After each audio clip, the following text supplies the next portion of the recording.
came out, in fact, it's so recent I haven't even received my complimentary copies from my publisher yet, so it's really just out.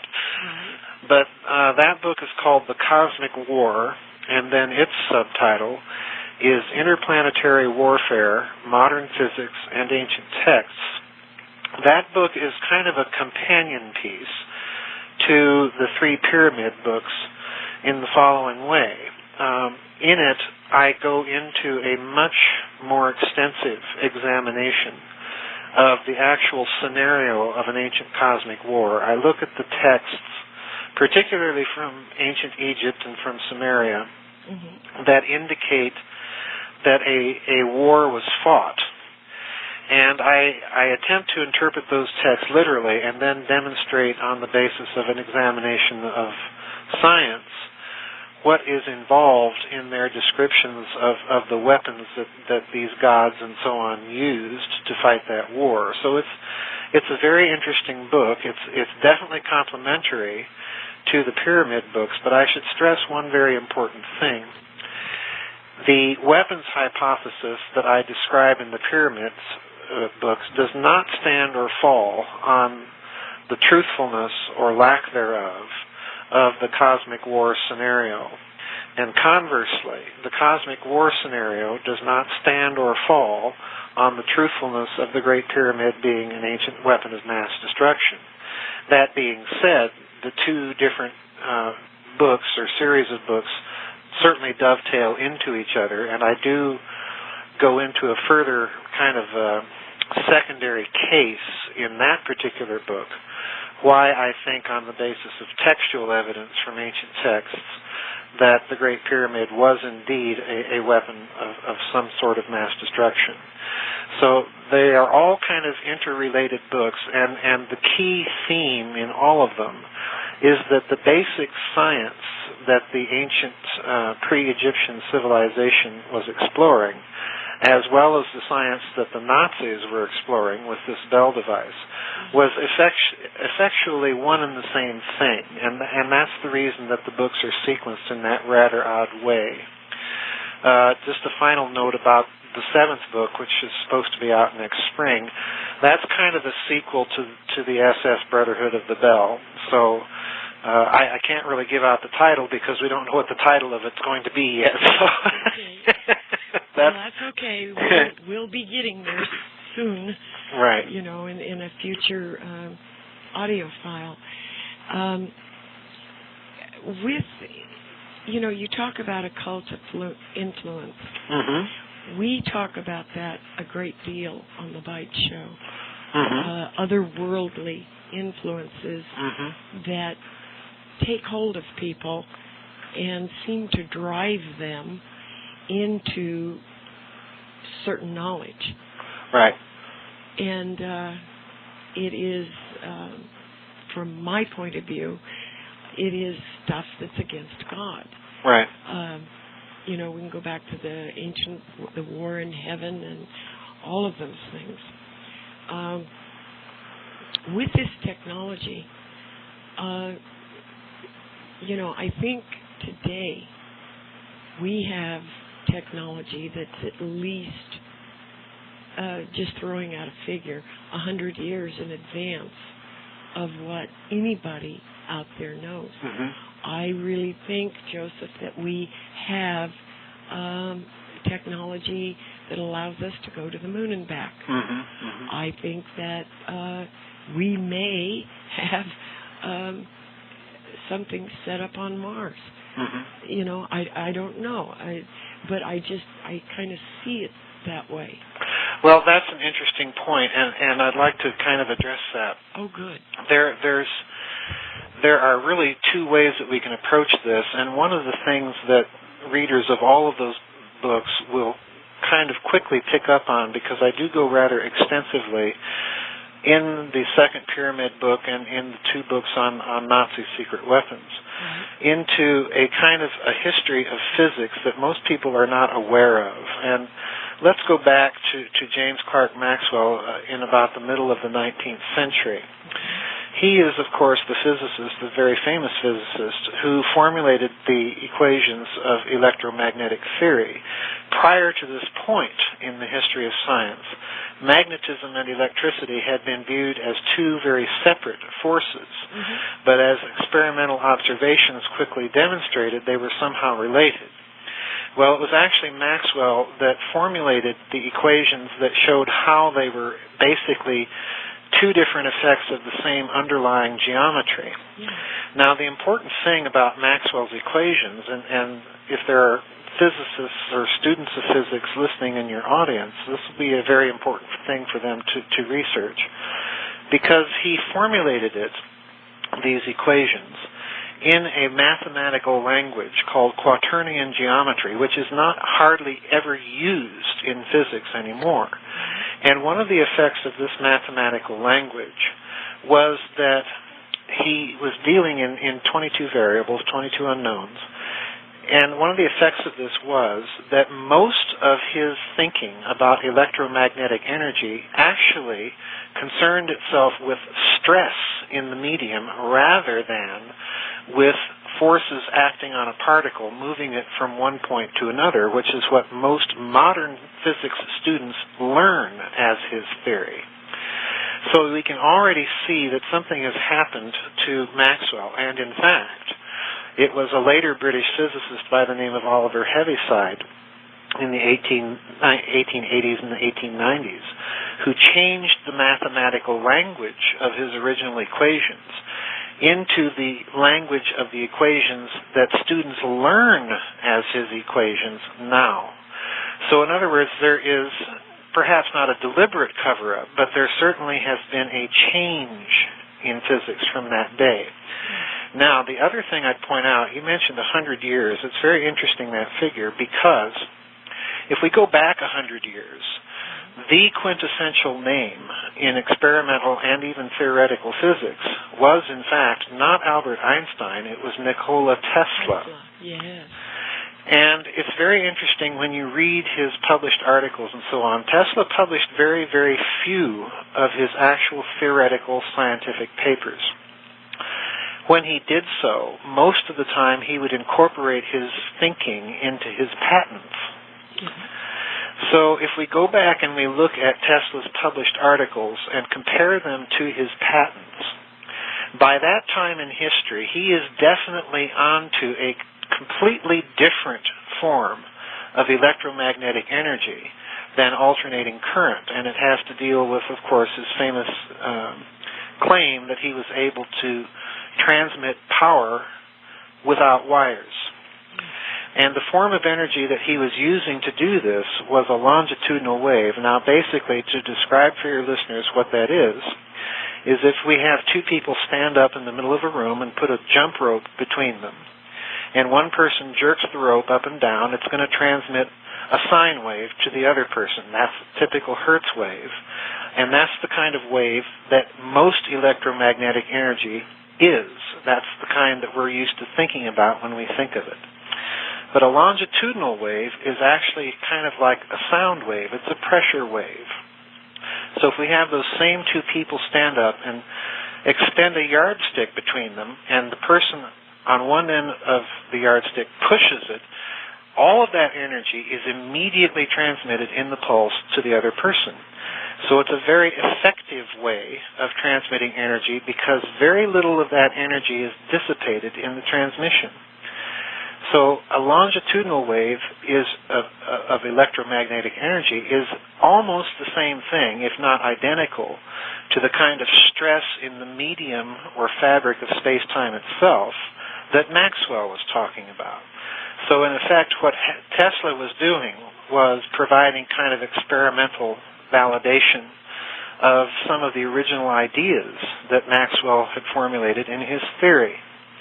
And again, all of this aspect of Tesla's work is virtually lost or ignored. And we know, of course, the famous story of how Morgan suppressed this aspect of Tesla's physics. So there has been, I believe, particularly when we consider Tesla, there has been a concerted and deliberate effort to keep certain ideas and certain names out of the physics textbooks. So we can, at least from Tesla's point, I think, with some justification, speak of an intentional cover-up within physics. Now, let's go to the other thing. You mentioned the moon and the possibility that we have had a much different and much more advanced technology for space travel than has been publicly admitted. Well, I find that a very interesting observation because just this last week, of course, NASA launched a rocket that is going to the asteroid belt. And this rocket is a unique first in terms of the public admissions of the space agency, in that it utilizes an ion propulsion drive. Now, ion propulsion drives, you can ask anybody that's familiar with the literature, and particularly the patent literature. This is a drive and a technology that's literally been around for some 2 to 3 decades in a practical, usable, applicable fashion. So in other words, it's taken 30 years for NASA to construct, or at least admit, that it has a technology that's very different from a standard chemical rocket. So that aspect has to be looked into. But there's another one concerning the moon itself. And I go into this, particularly in the first 2 Pyramid books, and then again in SS Brotherhood of the Bell. The Nazis came up with, I believe, a kind of a prototypical field propulsion technology with this Bell device. But it's interesting that when we bring their paperclip scientists to this country and have them work on our Apollo moon project, that their most famous scientist, Dr. Werner von Braun, gave an interview to Time magazine. This was approximately, I think, about 2 to 3 weeks after our first Apollo moon landing. And oops, hello. Yeah, you're okay. Okay, I thought I heard the line go dead. Yeah, it did for a second. When he gave this interview to Time magazine, he quoted a figure for the neutral point of gravitational attraction between the Earth and the Moon as being some 43 to 45,000 miles from the surface of the Moon. Now, that may not seem like too big of a deal, except that approximately 2 weeks after he gave that interview, for no apparent reason, he suddenly resigned all of his positions at NASA and became a private consultant and director for Fairchild Industries in Alabama. And I suspect that when we look at the reasons behind the possible sudden resignation, that it may be the case that he was told or forced to resign because he had let slip a vital clue of information. And that is that 43 to 45,000 figure itself. Because if we crunch the numbers, that figure will yield a much more massive moon than the 1/6 gravitational attraction of the Earth that we were told prior to the Apollo landings that the moon had. Now, this means, in blunt honesty, that the little rocket that we had on the Lunar Excursion Module, the LEM that we saw taking off from the surface of the moon, that little rocket was probably completely insufficient to reach escape velocity and get the crew cabin off the surface of the moon and back up to the command module orbiting above. It would imply then that an alternative technology had to be in play in order for us to get off of the moon. Now, I find that a kind of an interesting thesis because, as I point out in SS Brotherhood of the Bell, if we look at the television shots of the LEM taking off from the moon, it does not appear to have the signature of a rocket. A rocket accelerates geometrically, moving a little bit further per unit of time, each unit of time. So if we look at those television shots, the thing just appears to pop up at more or less a uniform rate of acceleration and fly away smoothly on its own. Now, that's something that the so-called Apollo hoaxers have always pointed to as being, this patent flat evidence that the whole thing was hoaxed. I am not in that camp. I do believe we went. However, I do believe that particular anomaly may signal something entirely different. It may not signal that the thing was hoaxed. It may signal the presence of a different alternative and very covert technology that got us off the moon. Well, I've also thought of this business where a lot of people say, they'll point to photographs and they'll say, well, you see the shadow doesn't do, Right. And they go through this long thing. Well, my thought on that, Joseph, has been, I'm pretty sure we went, but maybe what they saw when they landed caused them to do a Hollywood-type production of the landing. Yes. You know what I'm saying? Yes, I do. They did not show the actual films that Right. were from the moon. Well, I am in that camp as well, and I believe that on occasion people such as Richard Hoagland and Mark Carlotto and some others that have been prominent investigators in the Mars mysteries have entertained that hypothesis too. Don't cite me on that because I'm not certain of this, but it's my memory seems to recall that these were things that they mentioned on some of their radio appearances and some of their articles. But it certainly stands to reason that if we accept the hypothesis that Mr. Hoagland and so many others have pointed out, that there are very anomalous things, if not to mention just plain old-fashioned outright artifacts on the moon, that this would be a very plausible scenario then for NASA to have adopted. So I would tend to be in your camp on that one.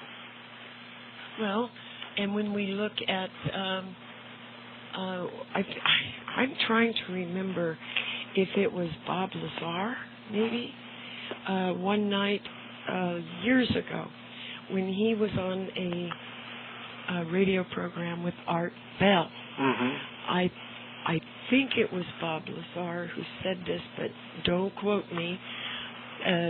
One of the men that night said that we have technology to go to the moon and back for lunch. And this was a number of years ago. And I just, and one of the other gentlemen that's on the Bite Show, Roger Taggart, he was with Army Intelligence, and his business with that was detailing photographs. Right. And he came up with some photographs that were put up on the NASA website that it's amazing. Oh, yes, it is. It is. If someone does point it out to you, you can see these artifacts up there. Oh, yes. And again, of course, the one that has been trumpeting and maintaining this position with some degree of scientific rigor for any number of years has been Richard Hoagland. And he himself gave a series of lectures, I believe it was at Ohio State University, where he pointed out some very, very unusual features that were present in the official NASA Apollo moon mission photographs. And there, to my mind's eye, there are some people that would look at these pictures and not be able to see what he's pointing out, but I happen to agree with him that many of these photos are just very, very anomalous any way you slice them. And again, if that were the case, then I think, yes, the scenario of some sort of disinformation or misinformation has to be put in play as a speculative possibility simply because of the kind of policies that NASA adopted prior to going there. So, that idea would be consistent with their own internal policy statements and memoranda. The other thing that you mentioned in your comment was the existence of an alternative technology, and I know that we'll be getting into some of this as our interviews proceed. But briefly put, we can go back to Operation Paperclip and the bringing to this country of massive amounts of Nazi scientists not only they're rocket scientists, but they're aerodynamic engineers. They're so-called concentration camp doctors. And I should stress one thing about that aspect of paperclip, grisly though it is. These concentration camp doctors, when we read about some of their experiments, and they truly are barbaric, there's just no way to slice it any other way. But if we read what they were doing and the descriptions of some of these things, it's my belief and opinion that if we look at the details of the experiments very carefully, that what they were really doing was trying to lay the foundations for modern space medicine. So, you know, even that aspect of Operation Paperclip, barbaric though it is, had at least a rationalization on our part that it was necessary for our space program in order to jumpstart it. So there's that aspect of things. But if we mix into this blend the idea that the Nazis may have achieved some breakthrough in a prototypical technology that gave them control or the ability to manipulate locally the fabric of space and time, then we have opened the door to the possibility that they also had a technology that was possibly used for field propulsion that would have been weaponizable as a weapon again that would make a hydrogen bomb look like a firecracker. A whole host of things. If indeed we got our hands on that technology, and I think it's a questionable idea if we did. I'm not saying the technology didn't exist. I'm merely maintaining we may not have been the ones to get it. But if we did, then we have had 60 years since the end of the war to perfect that technology. Oh, yeah. And you cannot tell me that with the amount of money that is drained away in the federal budget into black projects, which, again, that budget is almost completely off the books. Right. If you factor that in and you factor into that equation that the American aerospace industry has whole departments dedicated to the development of black projects, then yes, I think we have to admit the possibility, as a speculation, that a technology may indeed exist that would be capable of giving us practical, short-term, short-time flight capability to our nearest celestial neighbors. Now, that's a whopper, I realize. Yeah. But I think once we get further into these interviews, I think that people will understand why I entertain the possibility. Well, you know, I want to say right here that the work that you have done and are doing, Joseph, is going to bless many people with understanding. Your research, the way you have put your books together, and I love the footnotes. Thank you. I love it. I like books that have footnotes. You know, and I mean it sincerely. This is going to bless many people because there is this fracas that goes on about UFOs and aliens from other planets and stuff like that. And I think that they have been very good at using this alien stuff as a screen, a smoke screen for what they're doing. Oh, yes, definitely. I believe that this is specifically the case with Roswell and a couple of other famous crash and retrieval cases. Right. As you know, the subtitle of SS Brotherhood of the Bell includes the term Magic 12. And in both Reich of the Black Sun and in SS Brotherhood of the Bell, one of the things that I do is I take the so-called Cooper-Cantwheel Magic 12 documents and I subject them to an analysis of their internal evidence concerning the technology allegedly recovered. Now, I want to stress something for your listeners in that respect. I am not concerned in the books with an examination of the authenticity of those documents. That is not my argument. My argument is based on if their authenticity is granted for the sake of argument, then does the internal evidence describing the recovered technology compel to a conclusion that whatever was recovered was extraterrestrial? And in my examination of those documents' own descriptions of this technology, the answer is no.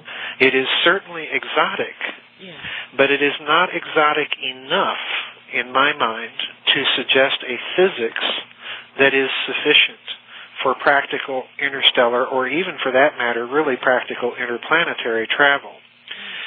So if that is kept in mind, then my hypothesis is that when the military recovered what it recovered at Roswell, which I do believe was something exotic, don't get me wrong. I'm not in the Japanese balloon bomb camp. I'm certainly not in the Air Force's various explanations of weather balloons or crashed mogul balloons, which is their latest official explanation, and it goes on and on.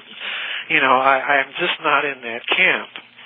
I do believe that it was an extraordinary event. There's no two ways of slicing it. There's too many witnesses that have come forward that claim to have seen too many different things, particularly with respect to the recovered debris. But that being said, I find it very peculiar that in the Magic 12 documents, the evidence that would tend to support the extraterrestrial hypothesis is all blacked out, namely descriptions of the supposedly recovered ET bodies. So on the basis of the extant evidence, to maintain that it was something ET is really an argument from silence, which is illogical.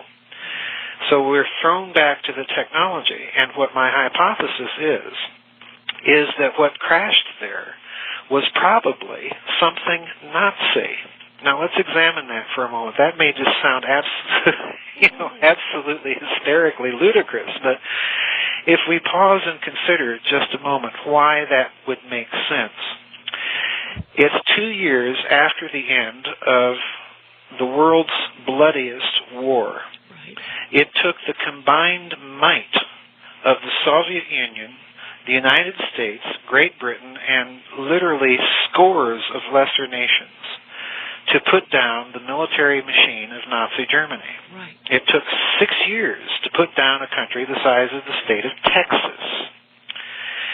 Now, having fought this war, if something Nazi crashes 2 years after the supposed end of the war in the New Mexico desert, then that will send the American military into an absolute tailspin of panic. Because what it means is that somebody, somewhere in the world, is independently pursuing all of those lines of Nazi research, free of the oversight of any of the so-called victorious powers of World War II. So my hypothesis is that it's precisely something like that crashed at Roswell, and that the ET angle to the story is actually probably a final deep cover layer bit of disinformation. And the reason I suggest that hypothesis is, once again, if we go to the Cooper-Cantwell documents and examine the internal evidence, one of the most peculiar things, and I've got to be honest with you, when I read this in the documents, my jaw just sort of dropped. Because in the documents, they indicate that the paperclip scientists were brought in to look at this wreckage and give their opinion.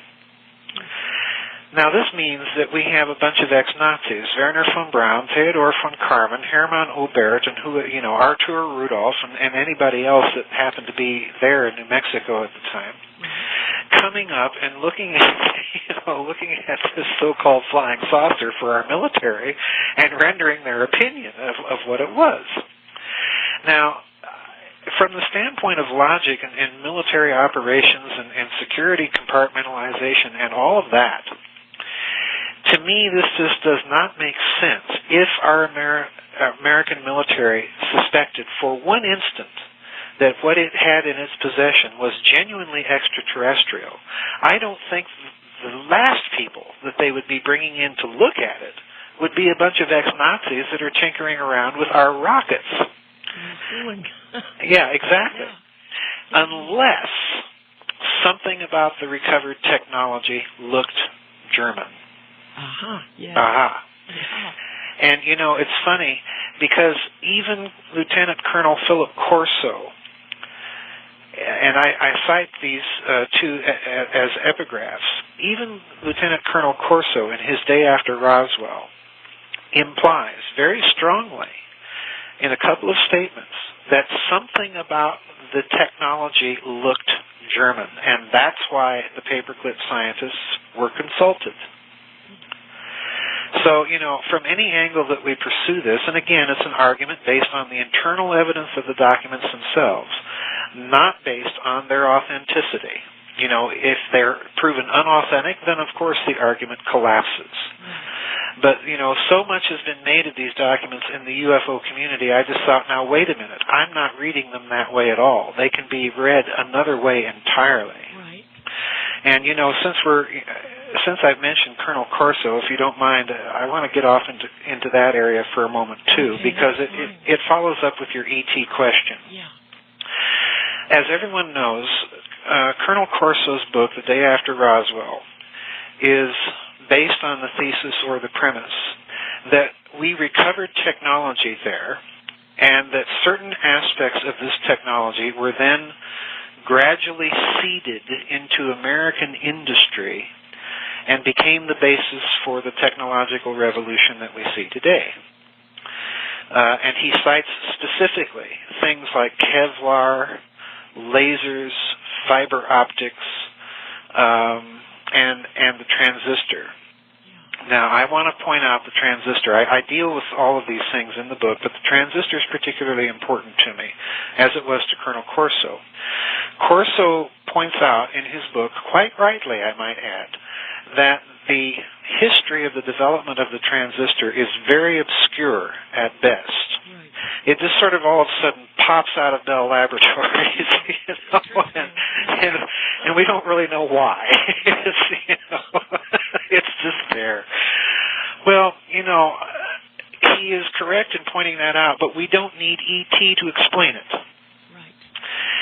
Because, as I point out in SS Brotherhood of the Bell, and you've seen the picture of this thing, in 1940, the German firm of Telefunken brought out a little klystron tube, which is a particular kind of vacuum tube, that's about as large as the last knuckle on your pinky finger. It's a very tiny little tube. Now, the Allied equivalent at the end of World War II to this little tube is 10 times bigger.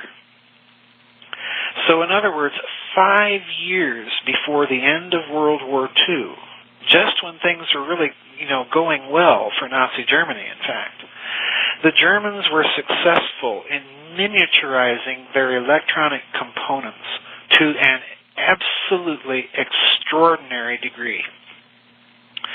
Now, interestingly enough, not only that, but they also pioneered during the war, and even really prior to it, research into semiconductors. Now, these two things, miniaturization of components and semiconductors, are two absolutely essential steps on the technology tree to the transistor. So, in other words, I'm suggesting that ET is a completely fallacious explanation. The technology of the transistor may be obscure precisely because it may be war booty from the end of World War II, brought over here and seeded into American industry, not from ET, but from Nazi technology. Well, I've got strong reason to believe that the Nazis did possess a great deal of technology that even today we are not aware of. Oh, yes, I do too. There is a certain strata of military that is aware of it, Mm-hmm. or private groups. Right. But the public in general are not. Oh yes, I would completely agree with this. And in fact, to me, the sign or symbol that would verify that hypothesis is precisely the existence of this Bell project itself. Mm-hmm. Because the physics that they were investigating there is so extraordinary, and it's literally decades in advance of anything that any of the Allied powers, or the Soviet Union for that matter, were doing during the war, or even decades after it. It's just an astonishing thing. Well, that brings us into we know too that the Nazis were very deep into pharmacokinetics. Oh yes, absolutely. And I'll bet that most of the listeners do not know what that is. Please explain it. Well, essentially the Nazis, we make a great deal in this country out of the so-called CIA MK-Ultra mind control project. Right. And in point of fact, all of this basic groundwork research was done inside of Nazi Germany during the war. And, they did everything from testing different types of drugs, methamphetamine and so on and so forth, on concentration camp victims, but even on their own soldiers. And doing things like testing dosages, testing ways of administering things, and so on and so forth, all the way up to the point of subjecting concentration camp victims to different dosages of x-rays and so on and so forth, just a whole host of things. And the goal was essentially to learn techniques not only of mind manipulation of individuals, but of whole populations. Yeah. So, this too is another aspect of this very, very dark and evil history that is an aspect of Operation Paperclip that I don't think has ever really been adequately explored. I do definitely think that there is a connection between the CIA's program and some of this Nazi research. Absolutely. Well, when we look at those of us who study Scripture, and we talk about pharmacology, mm-hmm. pharmacopoeia, rendered as sorcery, mm-hmm. in the Greek. I mean, mm-hmm. that's what it means. It's sorcery. Mm-hmm. What more do people really need to know? Well, there's even an interesting connection in esoteric and occult literature, because if you read certain heavy-duty texts, not necessarily the ones you buy at your local New Age bookstore, but I mean, the real honest-to-goodness heavy-duty stuff. Yeah. You'll find references to the use of drugs or other things to help stimulate the activity or potency of whatever type of magic that one is trying to work. And this is always considered in those texts black magic. Yeah. So in other words, even within esoteric tradition, there is a basis for viewing things this way, because if you view other esoteric texts, they will caution you against doing stuff like this. Mm-hmm. So it's really an aspect in itself that you could literally spend hours and write whole tomes investigating, and it's a very, very old practice, I might add. But when you take it broader, I know a lot of us think they're putting something in the chemtrails that mm-hmm. Is bad for us. We look at our food; a lot of it's infected. Our air, mm-hmm. our water. There is over 50% or higher of the United States population is on psychotropic drugs, mm-hmm. According to one study. But Joseph, I look at all this, and it makes people more tractable for mm-hmm. mind control mm-hmm. issues. And then, we get into the HARP thing. Mm-hmm. It's like a tangled ball of yarn. Yes. And we're all looking to unravel that, and I think you've unraveled a great deal of it. Well, thank you. I certainly hope I have. Well, you have. You certainly have. But knowing that they were very involved in the pharmaceutical industry and all these experiments, a lot of our medical science is built or stems from that. Yes. And I don't think people really realize that. Oh, no, there's no question about this. Again, if we go back to what I said previously about the efforts that the Nazis were extending in laying the foundations for modern space medicine. And, again, that should tell us something, too. They were literally trying to create a space program. Yeah. And making great and tremendous strides in that arena, because, of course, it didn't take ours very long to get started after World War II, or for that matter, the Soviet Union, to get started after World War II, due to the fact that both countries made away with so many German scientists and technicians. Right. So that aspect of the medical history is buried, I think, again, on the part of the government, simply because the moral implications of the deals that were made with paperclip really, we struck the Faustian bargain.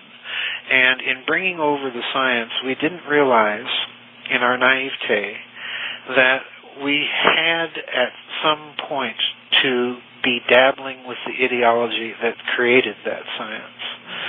So yes, I tend to agree with you wholeheartedly there. There's a moral and historical side to the story that really yet has to be adequately plumbed and explored. Yes. Oh boy. And to take it even a step further. Okay. Decades ago, they said, there's been 40 million abortions in America. Well, parting out fetuses is big business. Oh, yes. And they want human tissue for a lot of experimental exploration. Yes, oh yes, absolutely. And, absolutely. When we get into these things, we see why it was made, quote, end of quote, okay for women to have abortions. Right. And that's murder, see. On the spiritual level, she has committed a sin. She's come under a different influence at that point. They make it a fashionable thing to do. And what they've done with that fetal tissue, I believe, is in black lab places. They have been very busy, if you will, constructing things that look human. Well, there's more possibilities than just that, and I should stress that I do not get into genetic science other than just very, very briefly and at a very surface level in these different books. But we can look to genetics and look at the papers that have been published in the last 20 to 25 years, even in some cases going much further back. And there are two avenues with this research that genuinely frighten me. One avenue has taken the line or the avenue of using the technique of gene splicing to create chimeras or hybrids, and there has even been talk of creating whole chimerical species, half human, half dolphin, or half pig, half human, whatever. And again, if we go back to ancient texts, and not just biblical texts, if we go back to Sumerian texts or Egyptian texts or even some of the ancient Vedic texts, this activity is talked about in those texts very explicitly and very clearly. Yes, it is. And in every case, the texts hint at, some more strongly than others, that this led to horrendous wars. Some of these chimerical beings were created precisely as weapons Yes. And again, the words of Christ come to mind, as in the days of Noah. Yeah. Well, we're recreating an antediluvian technology, essentially. And the other avenue of genetic research that I also find very appalling, and this is very explicit in the literature, again, is that you can create genetic weapons that will target certain populations that possess particular genes. Right. Imagine targeting black people or blue-eyed people or Oriental people, or if it should prove that homosexuals have a peculiar genetic gene or deficiency, homosexuals or whoever, It really is the creation of a technology of genocide in the truly proper sense for the first time, because genocide means precisely the extinction of a genus, of a gene type. Right. And, this avenue, again, I find very appalling. And as you point out, in order to bring these types of fantastical programs and projects to fruition, they would of necessity have to be able to use human material, genetic material, to do these types of experiments. So again, just on the basis of the science that would be involved in such projects, I think it is a most plausible speculation that you bring up. Well, we know, just from reading too, Joseph, that they've been very busy in the weaponization of insects, bacteria, viruses, things like that. And the genetics of grains, all kinds of things. I mean, it is a very frightening thing. Oh yes, absolutely. And I do agree with you, and listeners have heard me say it must be 100 times, that these technologies existed in the ancient pre-flood world. Right. And they were, I do believe, they came from the fallen sons of God or angels or whatever people want to call them. Well, this is an avenue that I mention in the three pyramid books, and even to a much greater extent in the new book, The Cosmic War, because and I want to kind of stress something for your listeners here. When I'm talking about the physics aspect of this story, which is mostly what my books are concerned about, there are indicators, and I get into them a great deal in the new book that's just out. There are indicators in these ancient texts and in modern scientific theory and practice that these chimerical creatures that were talked about in ancient texts may not have been purely mythological, because again, the technology is being recreated, and if we look at these texts carefully, particularly the Sumerian texts, they are just astonishing in the details that they provide that can dovetail or allude very precisely to some of these modern genetical techniques. So in describing this ancient civilization that you're talking about, there are two things that I would have your listeners bear uppermost in their mind. We are maintaining as a necessary component of the hypothesis of that civilization's existence that they, number one, had a very sophisticated physics, and that, number two, they had a very sophisticated genetics. Oh, yes. And both of these things in turn, and this is probably going to blow your listeners' minds, but I mention it because it's mentioned, again, in those Magic 12 documents that I referred to earlier on the basis of the internal evidence.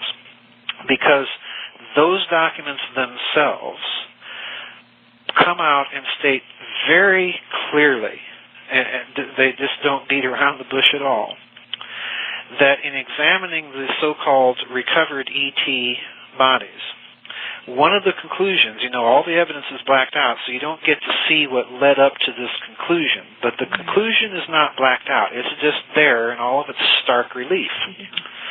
And it states something to the effect, and I'm going to try and cite it as closely as I can from memory as possible, but it says that science may have to consider, number one, that the human genus is much more present in the galaxy than previously thought. Now, that's an interesting statement in itself. Sure is. Particularly the word previously. Yeah.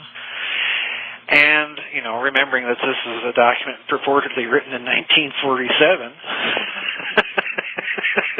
and I don't recall Darwin ever writing about the extraterrestrials, Right. So there's that little statement. And then another statement that's even more breathtaking in its implications, and that is that science may have to consider that biology and physics exist in a higher structured order than previously thought. In other words, what they mean by that is that there had to have been an even more fundamental science that links the two discrete and disparate sciences that we know of as biology and physics in a very explicit, formally specifiable way. In other words, you can sit down and write equations with it. Yeah.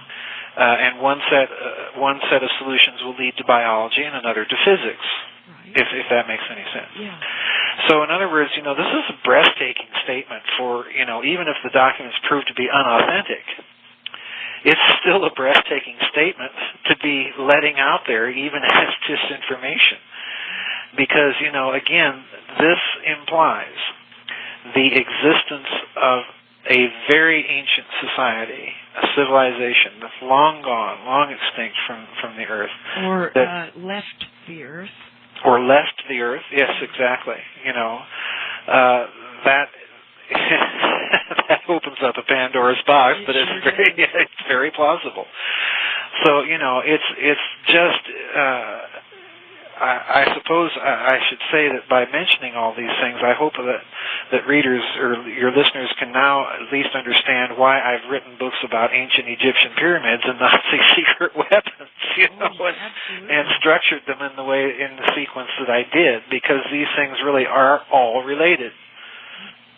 Well, in the book of Revelation, I believe there's a statement where, and also in the book of Enoch, there is the statement, very similar statements, that God put these evil ones under the earth. Mm-hmm. And how many times have we heard from people that were, skulking around in caves, mm-hmm. and they saw a strange being. Mm-hmm. Mm-hmm. Very strange stuff. Well, this is another aspect, and I do not get into this in the books, but having said that, I should say that much of the research while I was writing these books, I came across these stories. Mm-hmm. And it's very interesting because, I live in the northern Black Hills of South Dakota. Right. Now, down towards the southern end of the Black Hills, about an hour south of Mount Rushmore or an hour south of Rapid City, mm-hmm. there is a cave that's called Wind Cave. It's a national park. You can actually take guided tours into this thing. But you only get to see about, I would say, maybe 5 to 6 miles of this cave. Mm-hmm. But the cave system itself is gigantic. It has been explored to the extent of about 147 to 150 miles. Wow. And that's not even the end of it. They really have no idea to this date how extensive this cave system is, and it's probably honeycombed all through the hills here, and some of the Black Hills, most people don't realize, are just genuine mountains in their own right. Mm-hmm. The highest mountain peak east of the Rockies is, in fact, in South Dakota. So, this cave system, given the geological formation of the Black Hills, may be very, very extensive indeed, and no one really knows the extent of it. So, putting all that together, and kind of dovetailing it with the Nazis here for a moment, the interesting thing is that the Nazis were very aware of these stories, and in fact there's evidence to suggest that they deliberately and consciously sought out some of these caves in the intention of proving certain of these esoteric traditions true. Now, the reason I say that is because in I think it was 35 or 36, Reichsfuhrer Himmler, the head of the SS, established an entire department within the SS, and it was called the Ahnenerbe-Dienst, and translated that literally means the Ancestral Research Bureau. But if you look at Himmler's actual formal decree establishing this department, he states very clearly that its purpose really was to investigate all avenues of the esoteric and the occult for their potential military exploitation. Oh, yeah. And so he literally sent out teams of archaeologists all over the world to Tibet, to some of the famous cave sites in Europe, to Iceland, to South America, digging around trying to find the entrances to these cave systems. And you know, knowing Himmler and his kind of kooky, zany worldview. Well, they were also trying to find DNA, too. Oh, yes, I think that's probably true.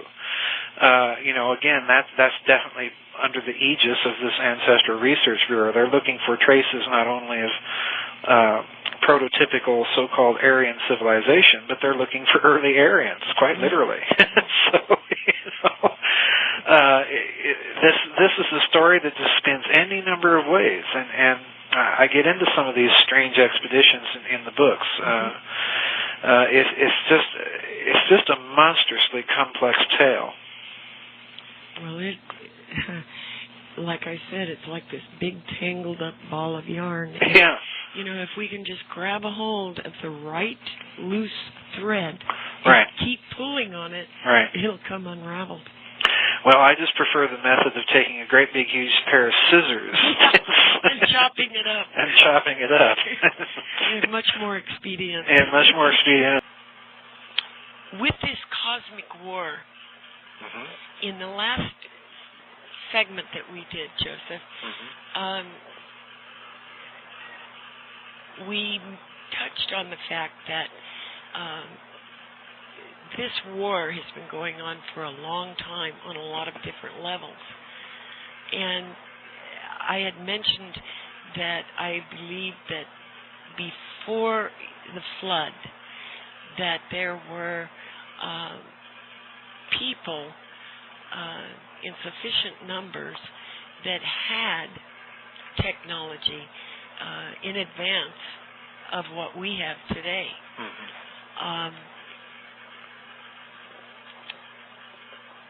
Can you bring that forward to what is going on now? Because we got into the Nazis in their search for technology and genetic material. You know, it's a real mystery. Well, to bring it forward, we have to go back a bit and kind of outline what I believe the nature of the technology was that was possessed, how it was used, and then to view certain political events today in the speculative context of that technology.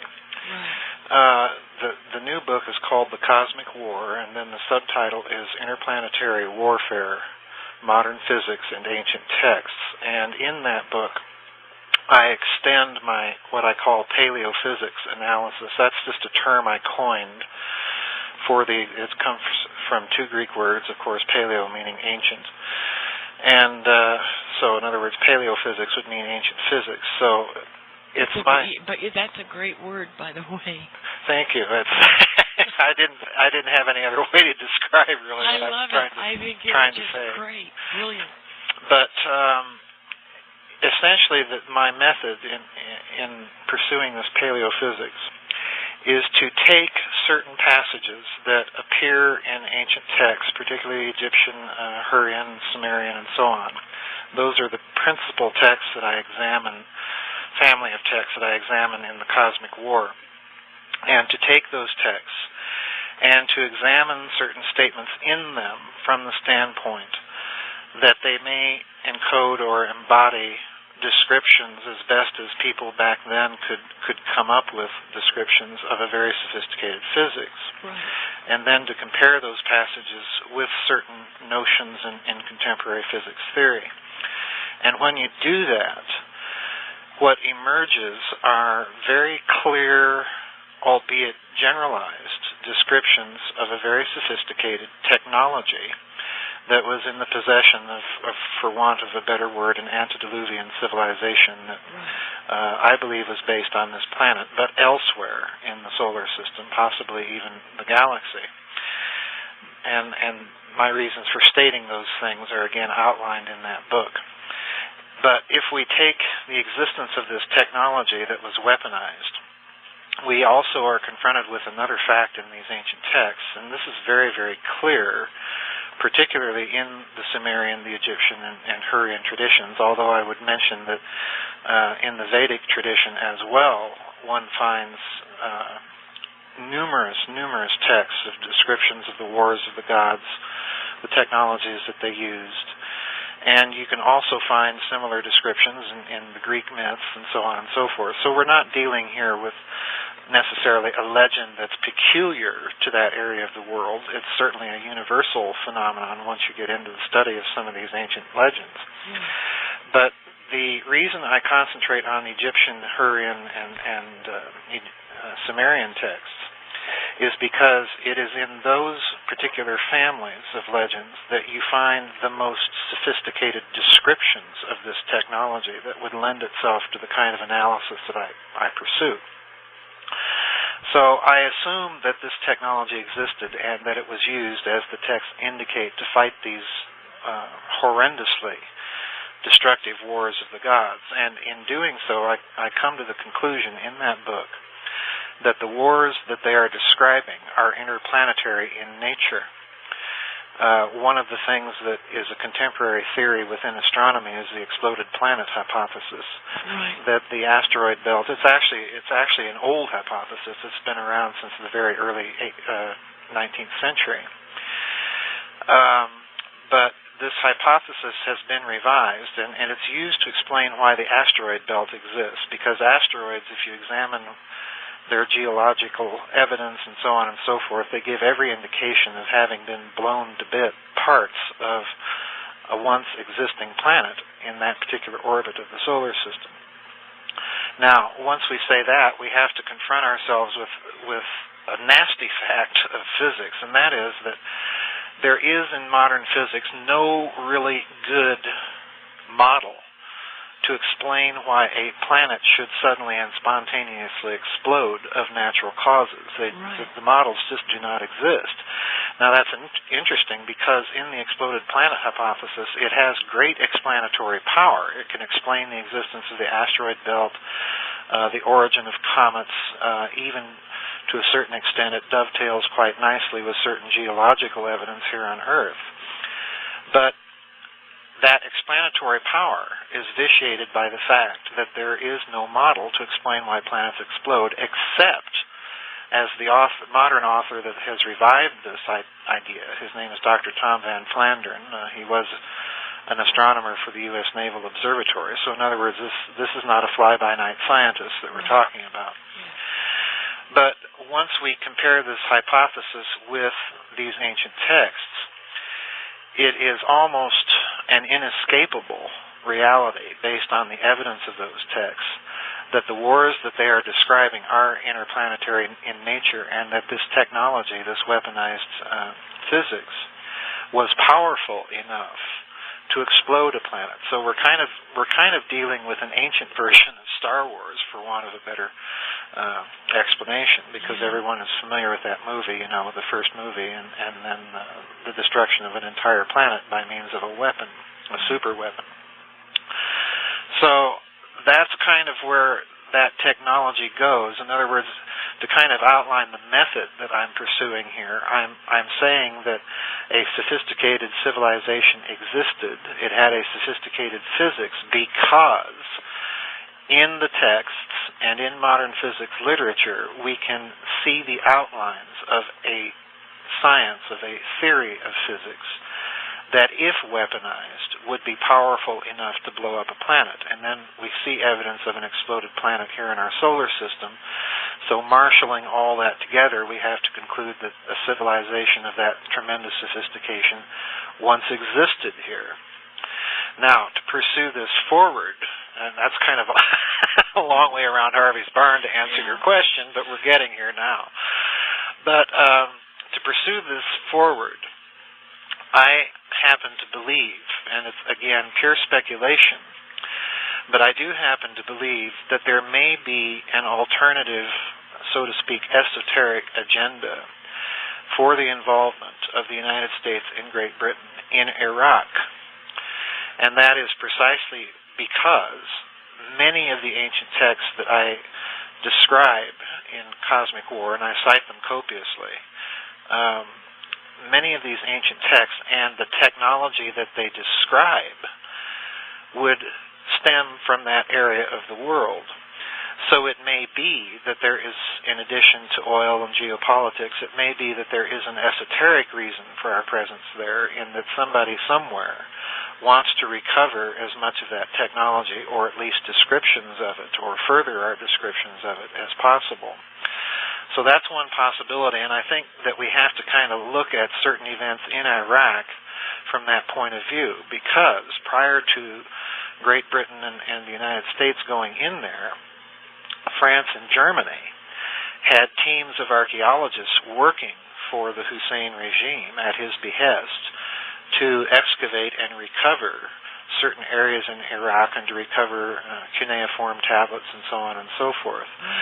When we went in there, those archaeological teams were pulled out by the French and British, or the French and German governments. And curiously, after our arrival in Baghdad, everyone will remember the curious Baghdad Museum looting incident, where several priceless objects, very ancient things, were taken out of the museum, stolen, and allegedly recovered, some of them recovered and restored. Now, I find that suspicious because if you look on the internet into that incident, you'll discover that there are many people raising some questions about it because it had every appearance, in their words, of being an inside job. Now, I find it very interesting also because the Germans were the ones that kept the records of what had been discovered there.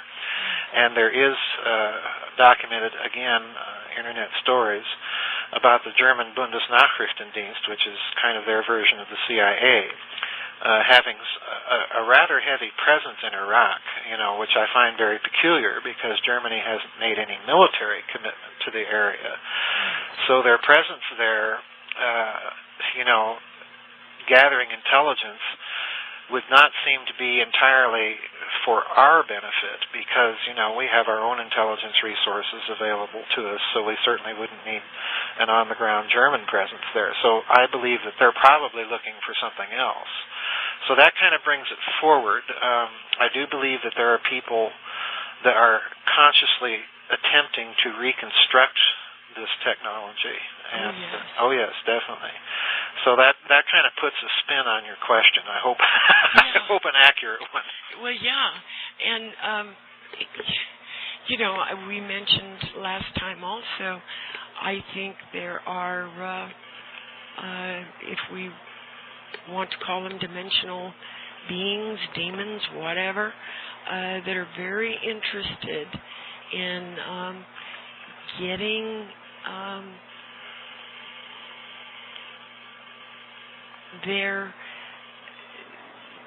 their workers, if you will, to get very, very good at this technology so they can travel to places. I think there's a lot of dimensional stuff involved. I'm wondering if flesh and blood, as we know it, could actually, for example, live on the moon or live on Mars without being in some kind of a very protected biosphere. you know, they may want or need bodies, if you will, of some type that are manufactured so they can inhabit them, so they can have a physical presence. Well, it's, you know, that's speculation, and it goes beyond really the evidence of the text. But that being said, one of the things that is apparent in the text that I cite in the Cosmic War is that there is some sort of genetic agenda taking place. I don't go into it that much in the book, although I certainly imply it and suggest it.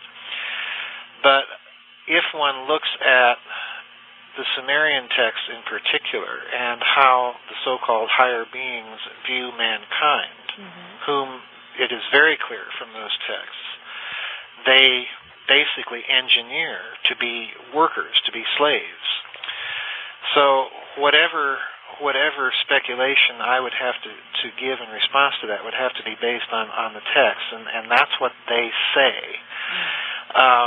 Now, it's interesting that one of the reasons that these higher beings, gods, whatever you wish to call them, and I do believe that they were physical beings, because I think that's also rather clear from the texts, although I don't rule out the possibility that they may have had some other form of existence besides merely physical.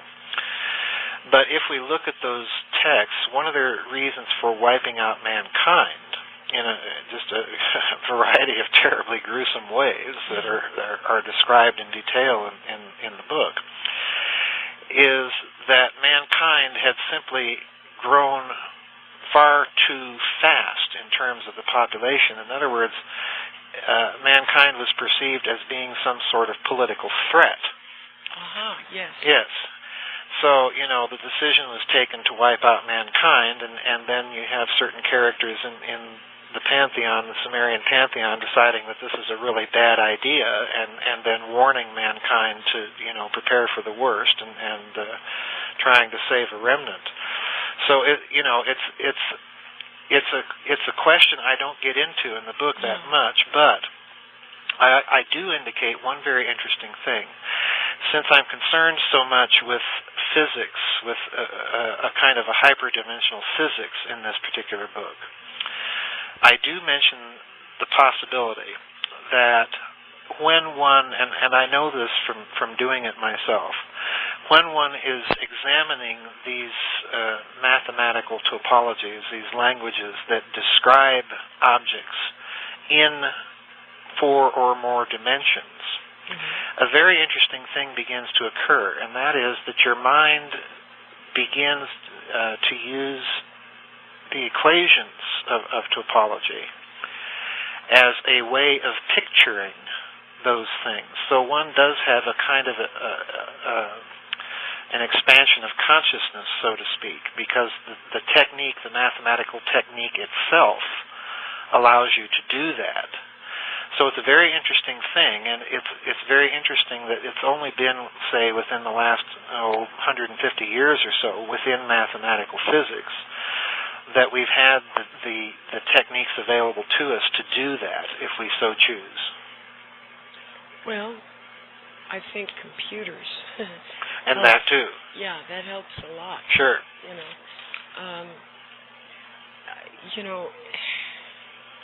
It's just so interesting, the kinds of things at the level that they're being carried out. Right. Plasma. Right. Biologists that deal with mycoplasmas, peering into the most delicate, tiny things, inserting things that are foreign to it and causing it to accept it. These things are going on, and it's fascinating is not the right word. I mean, it's beyond that. It's way beyond fascinating. Well, it's like we said last time with the first part of the interview. Some of this technology, particularly in physics and genetics, is just getting downright scary. And in genetics particularly. And, again, I don't go into this aspect of things very much in the books, but it is very clear that this civilization, and one reason I feel safe and confident in saying this, because I cite so many of these texts in the new book, is that this ancient civilization, in addition to possessing a sophisticated physics that I believe was beyond our own, it also possessed a very sophisticated genetic science, again, which I believe was beyond our own. We are, in terms of reconstructing this science, we are at the very beginning of it. We've developed the basic techniques and theoretical models, both in physics and in genetics, but we are a long way yet from accomplishing the kinds of things that those texts describe. That being said, we are also able now to view those texts as something other than merely non-historical myths. They're certainly myths, to be sure, but they contain elements or grains of real truth in them that I think is going to be an ever-expanding element of truth as our science advances, because more and more aspects of those texts are going to become unlocked. Oh, yeah, you're right. You are absolutely right, Joseph. Well, back to the technology. Sure. I don't think that it's what they term ET technology. They may have invoked certain things in order to get it. Aleister Crowley and JPL, Jack Whiteside Parsons. Right. There's a well-known story there. Sure. It's just very important to certain people that we probably quietly go about our business in space, building this technology for the purposes of travel. And before we started recording, I mentioned to you at the flood, at the destruction, there is some writings in the pseudepigrapha that state that these higher entities, beings, whatever people want to call them,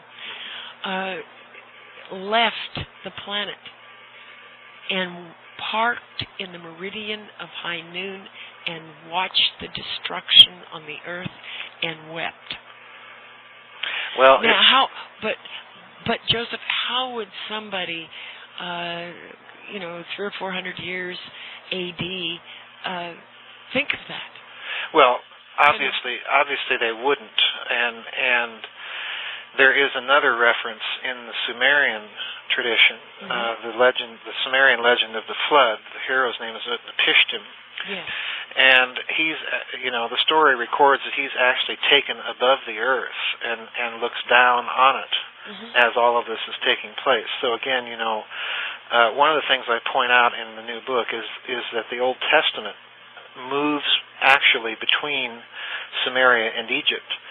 So if you view certain things in the Old Testament from their cosmologies, interesting things begin to come out, and it doesn't surprise me. I'm not aware of the pseudepigraphal reference, but it doesn't surprise me that it's there, because there's so much parallelism in the Old Testament, and particularly the Sumerian traditions. It's just it's rather astonishing once you get into it. Oh, yeah. Speaking of the Sumerian texts, have you read Noah Kramer's work? No, I have not. Very interesting. For example, he talks about an evil wind that came and animals dropped dead in their stalls. all kinds of things like That is actually a reference that occurs in the original Sumerian text, so I'm familiar with that. Okay.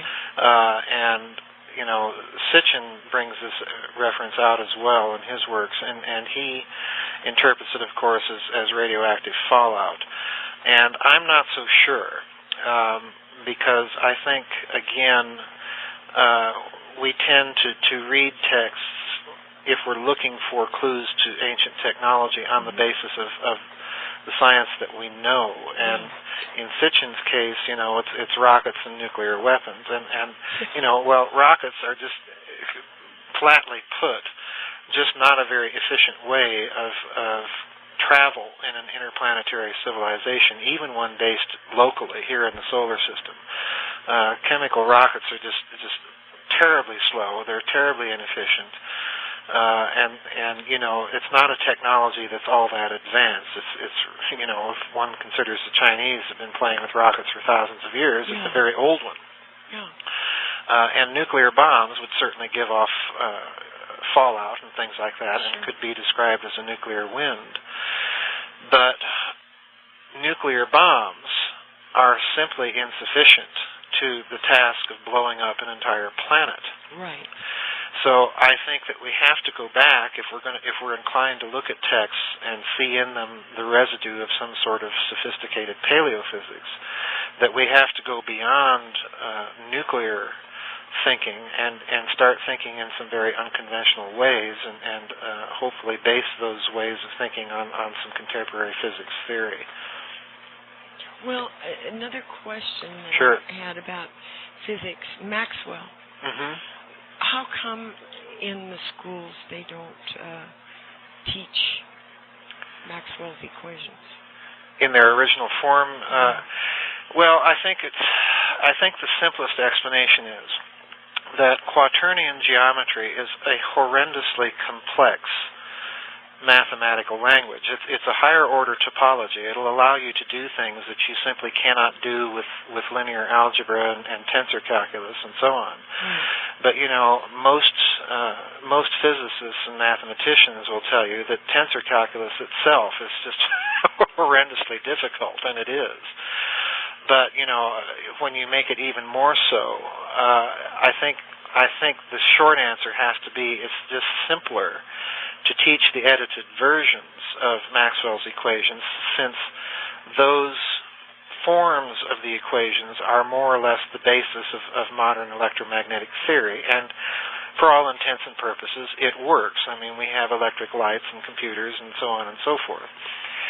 But if we extend our analysis a bit and speculate, what Maxwell did was he essentially made possible a form of electromagnetism that was primarily an examination of stress in the medium, or if you will, in the fabric of space-time. I prefer the term medium because the term space-time has relativistic connotations for most people that I don't think are quite applicable here. Okay. But when we consider that this was his principal interest, then it is immediately apparent that one implication of that idea is that electromagnetic energy is then capable of stressing that medium, and therefore the potential for weaponization is just absolutely horrendous. And we add to that fact that it would also make a technology theoretically possible that would more or less end the dependency of humanity on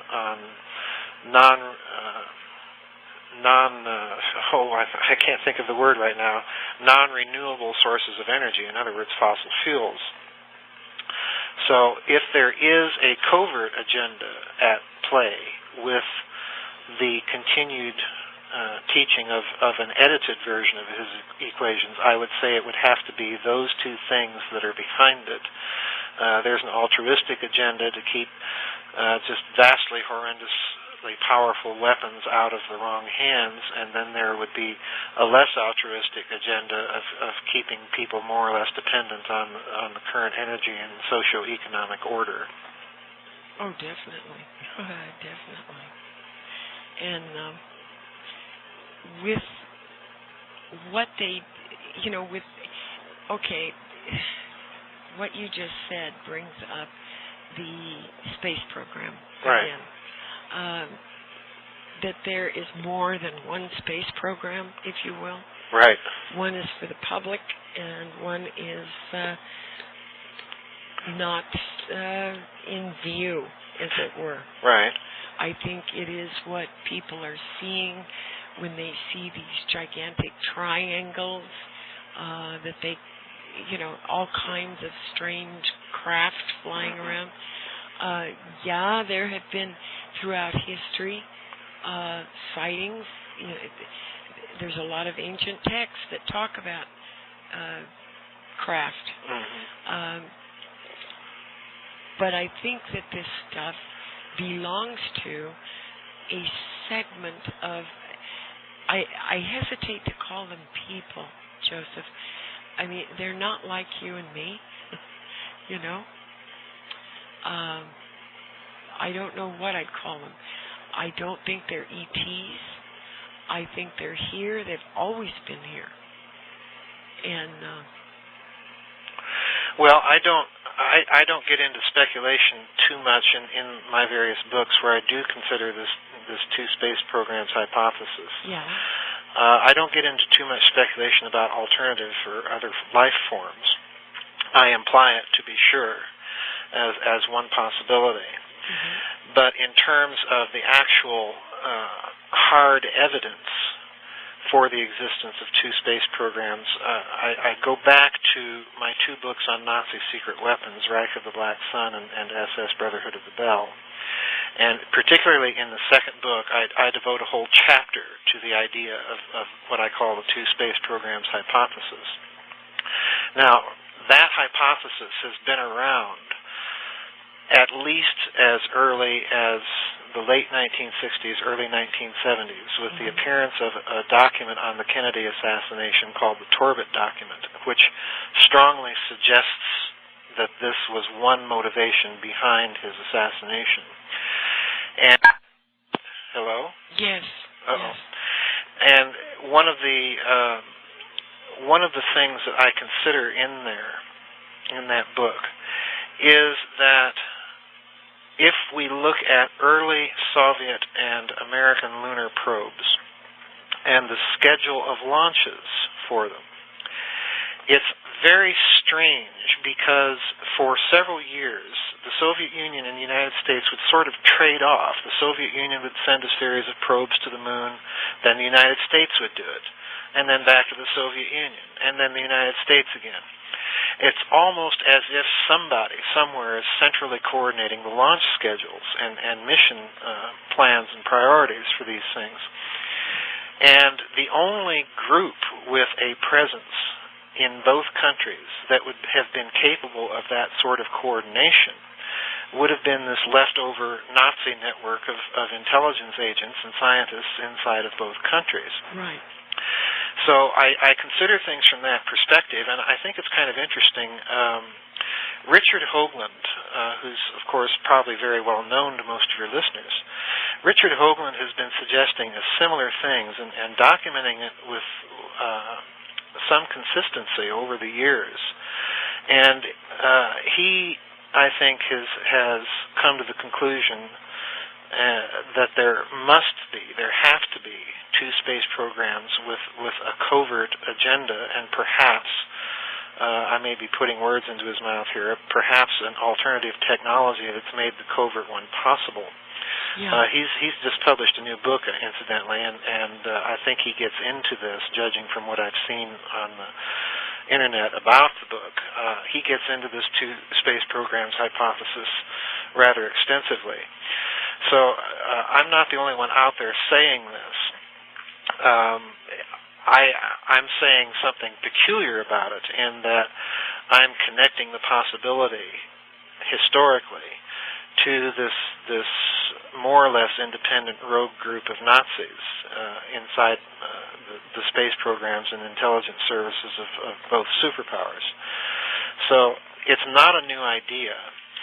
There is one aspect of Hoagland's work I think that your listeners would find very interesting, and that is that he has maintained for many years now that the launch schedules, the mission patches and logos and so on, and the landing schedules of various probes and so on that NASA has launched are oddly coordinated, statistically impossible for this to be a coincidence, with certain astrological alignments. And he credits this to the heavy presence of Masons within the space program. Oh, that's all occultish.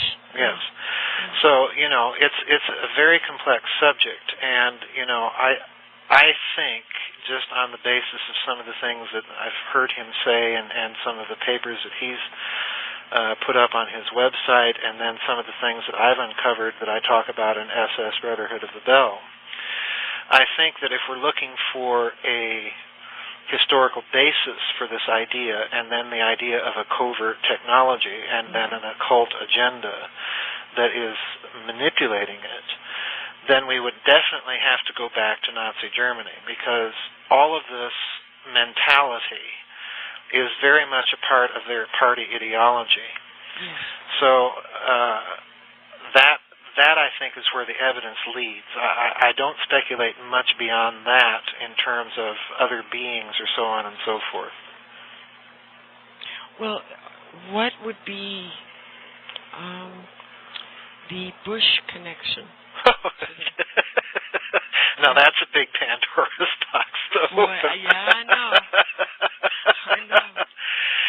Well, there's Nazis in the bushes.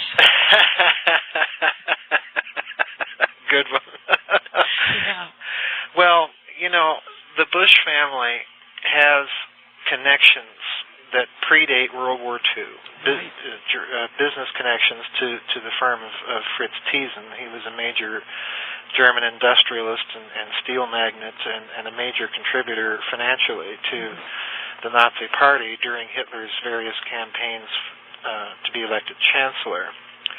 And that relationship, the close relationship between Thyssen and Hitler, continued for about 2 years after the beginning of the war, and then Thyssen just grew very, very disillusioned, as anyone would, with the Nazi regime, and more or less pulled his support. He did actually spend time in a concentration camp.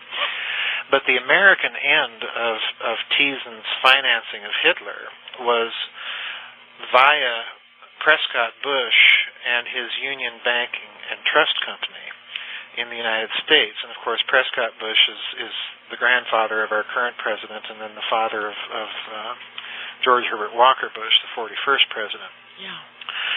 Now, the financial connections are so deep that the Roosevelt administration placed Prescott Bush's Union Bank and Trust Company into holding and seized its assets under the Trading with the Enemies Act during World War II because the connections were so deep. But there's another connection, and that's probably also pretty well known to your listeners, and that's through Skull and Bones. Both Prescott Bush, George Herbert Walker, and our current president were members of Skull and Bones, or I should say are members of Skull and Bones. Yeah, and that Skull and Bones is the Nazi death head. Yeah, and the other thing that most people don't realize about Skull and Bones is that in its own official history, the Russell Trust that owns the financial properties and so on of that society made it clear that Skull and Bones was a chapter, a lodge chapter, of a mother lodge somewhere in Germany, no one knows what. So in other words, the German connection goes back there, and it goes back to the 19th century.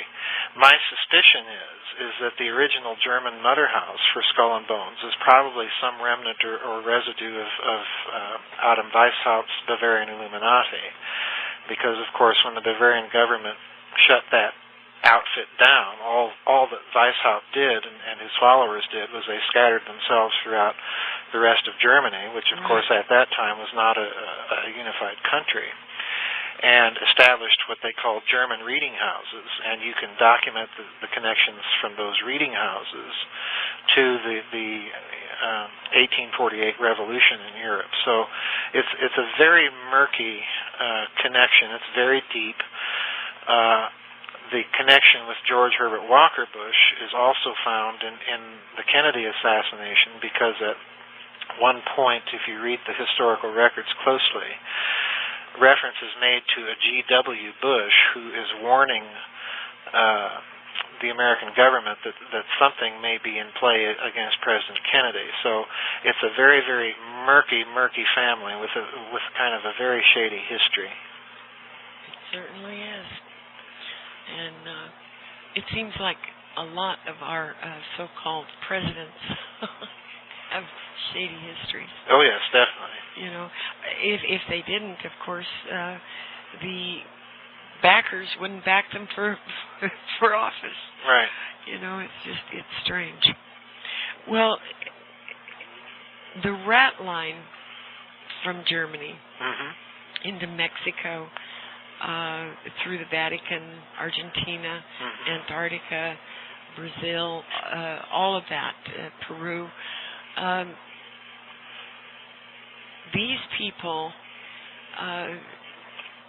they carried on, did they not carry on more experiments, both genetically and experimenting with some technologies? Well, that's an excellent question, and it's one that the genetic aspect I don't get into, but in SS Brotherhood of the Bell, I certainly present the possibility that the Bell, which was their most highly classified secret weapons project, much higher classification than their atom bomb, so that ought to tell you what they believed it was capable of. Right. There is some evidence that the Bell, when it went missing toward the end of World War II, along with General Kammler and all of its project documentation, actually made its way to Argentina, because a British researcher that I talk about in the book by the name of Jeffrey Brooks maintains that he uncovered confidential documents that were declassified by the Argentine government that indicated that it went there. Now, that wouldn't be anything in and of itself, except for the very peculiar and very interesting fact that General Perón, when he was president of Argentina, had built for these German scientists out in the middle of literally nowhere for its day, very modern plasma physics research laboratory in San Juan de Bariloche province, which is right over on the border with Chile, nestled in the Andes Mountains in the foothills there. Yeah. I've seen pictures of the German settlements in the area, and the houses are distinctly German. There's nothing Latin American about the place. So, that is a bit of corroborating evidence that the Bell may have ended up in Argentina, because certainly the Nazi scientists that were working with Perón were pursuing a variety of projects, more or less independently, and simply letting Perón fund them for them.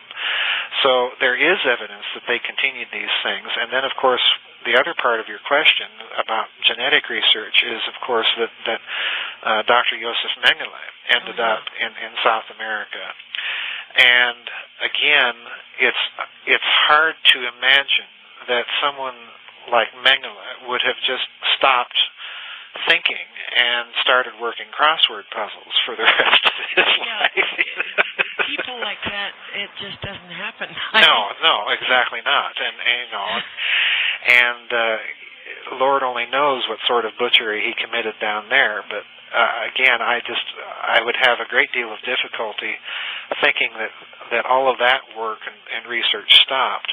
And again, the famous movie with Gregory Peck, The Boys from Brazil, is kind of based on that premise. So we have in South America really a whole nest of these Nazis, and it's very interesting that one of the things I point out in the new book that's going to be the sequel to SS Brotherhood, which isn't out yet. I don't know the title, so I can't give out the title to people. But there is a book that will hopefully be out next spring about this. And one of the things I point out is that there have never been satisfactory explanations for the deaths of 3 top Nazis, and they are as follows. Heinrich Miller, whose nickname was Gestapo Miller because he was the actual head of the Gestapo. Martin Bormann, whom, of course, everyone has heard of, who was the Nazi Party Reichsleiter and Hitler's personal secretary as well, and most people don't know this. He was in charge of the Nazi Party's finances as well as Hitler's personal estate finances. So he was a financial wheeler-dealer of a major order.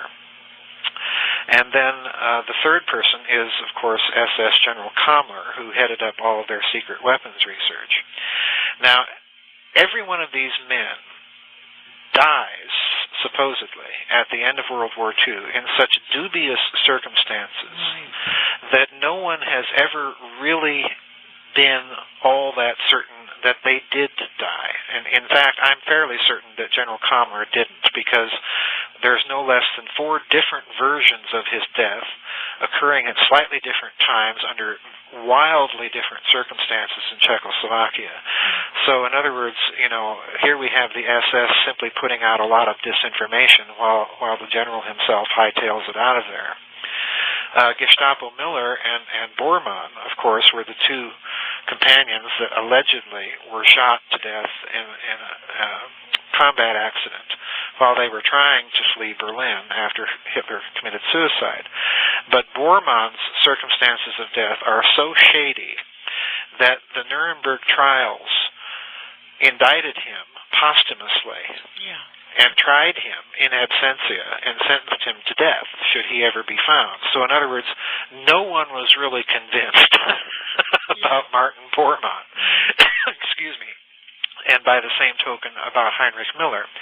Now, if we look at what the specialty of each of these 3 men is, Heinrich Miller was personally in charge of the security for General Kammler's secret weapons think tank. Martin Bormann was the financial wizard, literally, of the Third Reich. And Kammler was the administrator or the manager that put together these huge underground complexes and had enough management and administrative ability to get it done and done quickly. So we have there the 3 necessary components for setting up any post-war independent Nazi international. We've got the man in charge of security, we've got the man in charge of financing it, and we've got the man in charge of administering its secret projects. And I find it very interesting that the Nazis in South America are so well organized after the war. They quickly penetrate into the Latin American drug cartels and so on and so forth. So I find it very plausible that, to answer your question finally, that the Nazis continued not only with their influence in the space programs and military industrial complexes of the United States and the Soviet Union, but that they also had a considerable off-the-books independent infrastructure that allowed them to pursue their very most secret projects. In fact, I've kind of revised my belief that I put out in SS Brotherhood of the Bell. In that book, I came to the opinion that the Bell and its technology probably made it to this country, but I've uncovered some new information that will be out in the new book that kind of indicate to me that no, it probably disappeared into Latin America somewhere. Well, there's a lot of places to hide things down there. Oh, yes, absolutely. Yeah, you can hide huge things down there, and the only way that you could see them would be if the jungle growth were pared back, is by satellite. Right, exactly. They talk a lot about huge underground caverns, long tunnels that run for, I don't know, 100 miles. Yeah.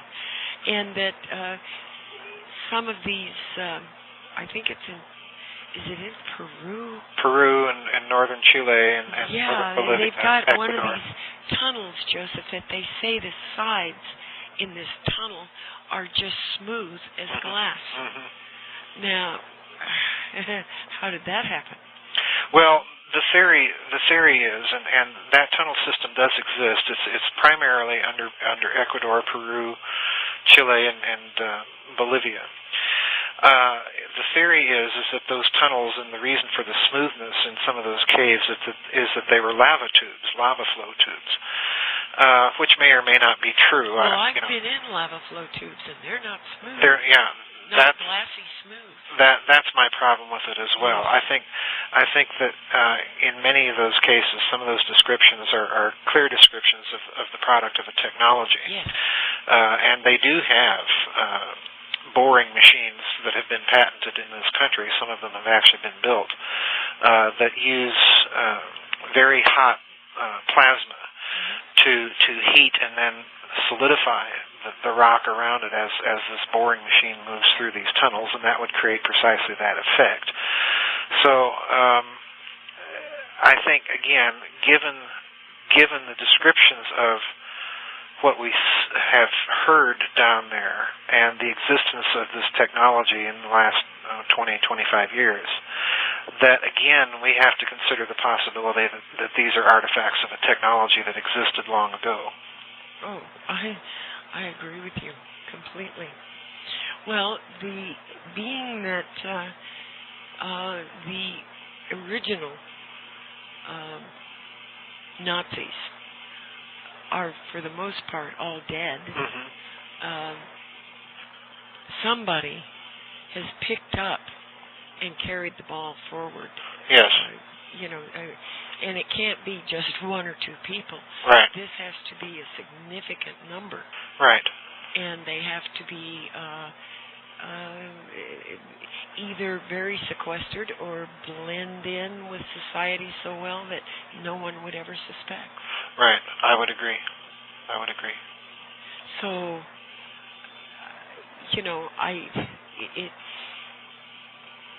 we look at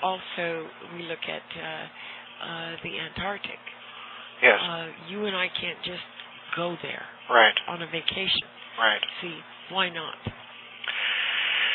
Well, another Pandora's box. Right. In Antarctica, the Soviets discovered a large underwater warm lake called Lake Vostok.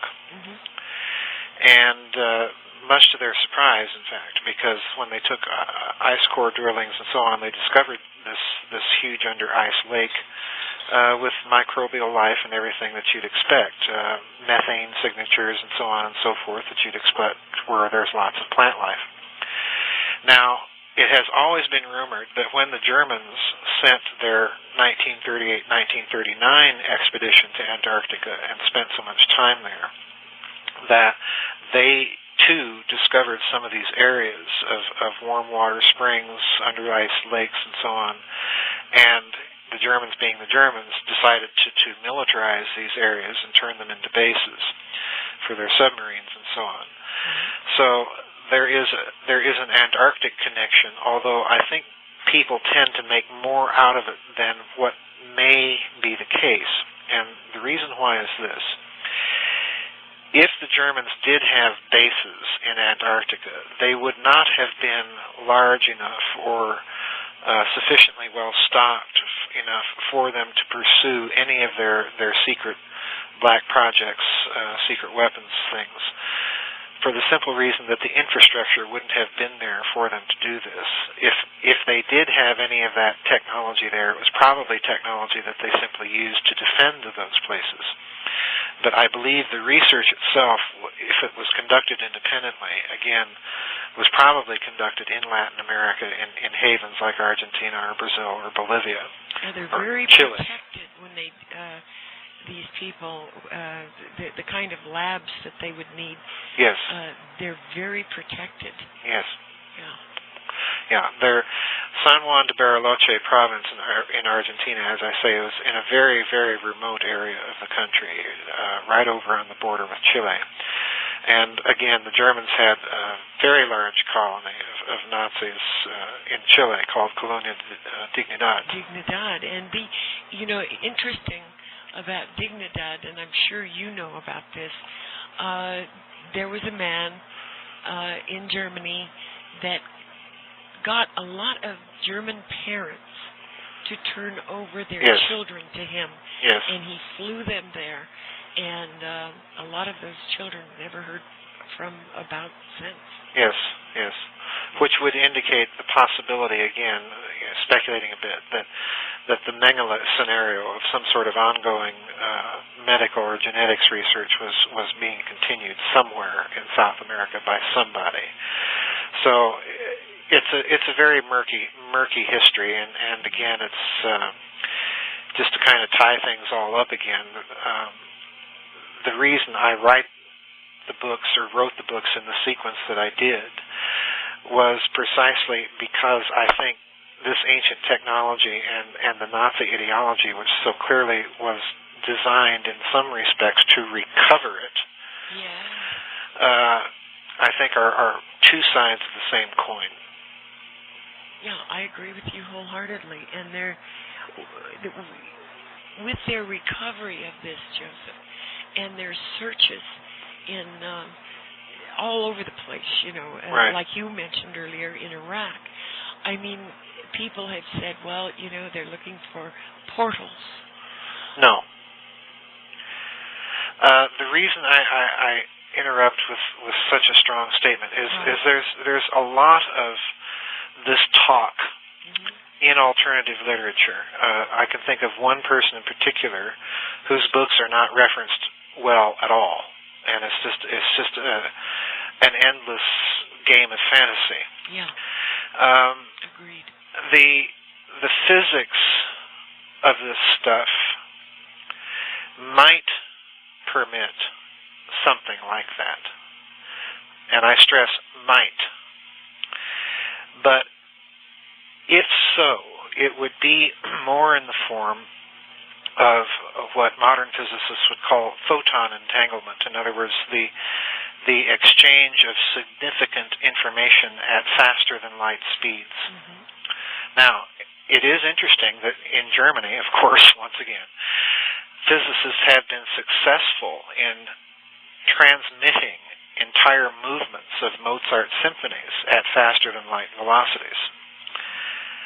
But again, this is not a portal in the sense that these people are talking about. In other words, I have to go back to we have to have some basis, even if it's highly speculative.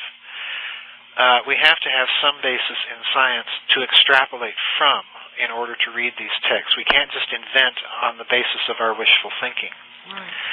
But the other thing that I want to stress here is, and this will become very clear in the Cosmic War, there is almost a formula that is present in these ancient texts, and the formula is this: mountains equal planets equal eyes equal weapons equal pyramids or ziggurats. Yes.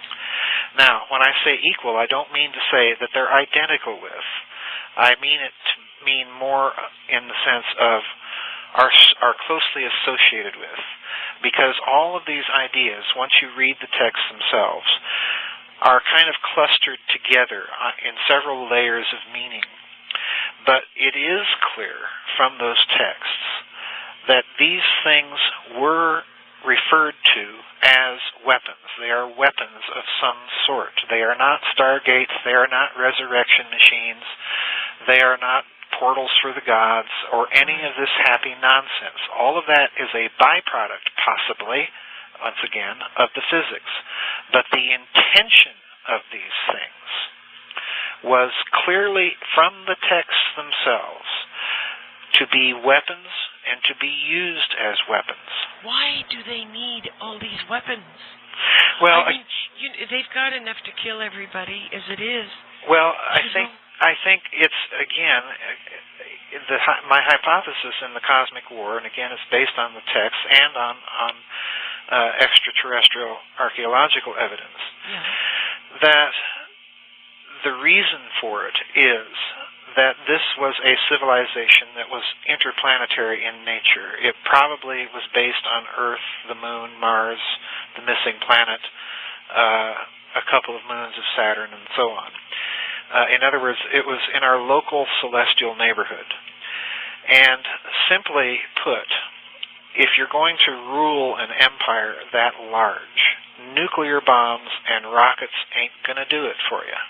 That's right. You have to have a technology of hegemony sufficient to wreaking destruction on a cosmic scale if you're going to hold this thing together. And of course, they didn't. And war erupted and so on, and great destruction was wrought. But nonetheless, if we just extrapolate from our current situation on Earth with the various military powers of the world, that's the conclusion I have to come to. But stargates and resurrection machines and so on and so forth, again, it is a possibility, and I stress a highly speculative one, even more so than my idea of ancient weapons of mass destruction. It is a possibility, but this is not entirely what the texts say. Those who wish to view them in that light and to think of their resurrection machines and stargates and cloaks of illumination and so on and so forth are only looking at a very selected collection of data, and there is more to the story than just that. And the other part of the story is a weaponized technology. Well, they're certainly weaponizing everything, including bugs. Yes, exactly. I mean, it's like a sickness with these people. Yes, it is. It is. It is. And I know that we touched last time on the fact about mind control and electronics and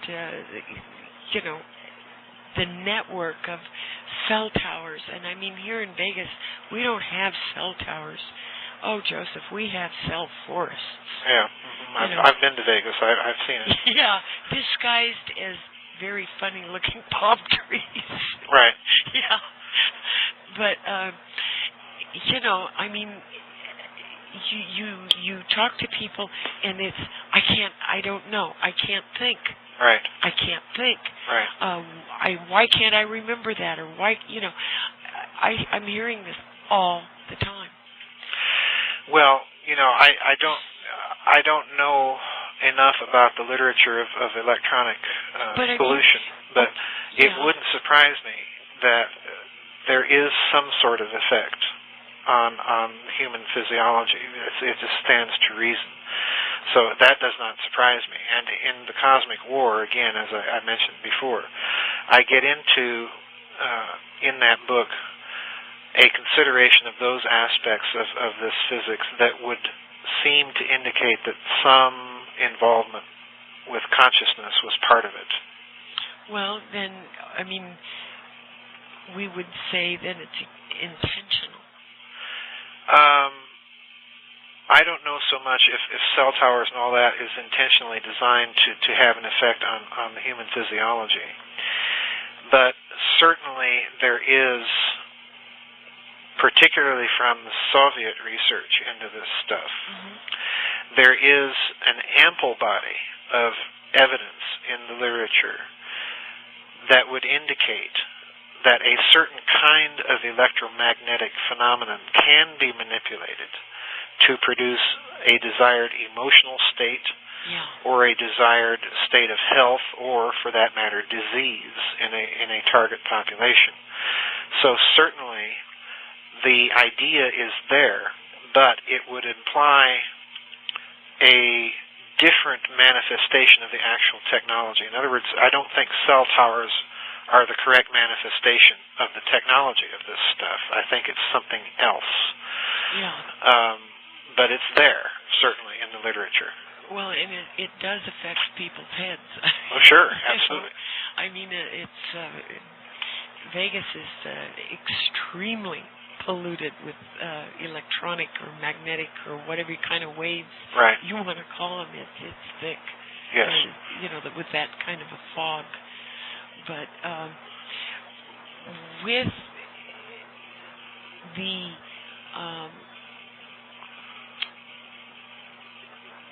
manipulation of the fabric, do you think, Joseph, that do we have evidence that the manipulation of the fabric of space can be carried out? Oh yes, absolutely. I get into this, and in fact, that's really kind of the theme of the sequel to SS Brotherhood of the Bell. I do touch on it in SS Brotherhood, but I do so from a slightly different model of physics than I do in the sequel. Yeah. But basically, it boils down to a physics of vorticular mechanics in either case. But in the new book, I'm trying to say things without giving out the contents of the book until it's published. Yeah, so, no, that's okay. We can state with almost absolute certainty that when certain papers, well-known papers to the physics community from the 1920s and 1930s are put together with much less well-known papers in electrical engineering from the same period, that the idea would have inevitably occurred to scientists on both sides of the Atlantic that some sort of electromagnetic manipulation of local space-time was indeed possible. And if we say that, then with the war clouds of World War II clearly on the horizon, then it would have been dereliction of duty for scientists on either side of the prospective war to not have pursued these ideas. And as I mentioned in SS Brotherhood of the Bell, there is a possibility that the man who eventually headed up the Bell Project more or less came up with his idea as early as 1924. In other words, 9 whole years before the Third Reich was even in existence. And it would have been a project that, under the terms of the Versailles Treaty, that the Weimar Republic could have pursued legally, and certainly probably would have pursued secretly.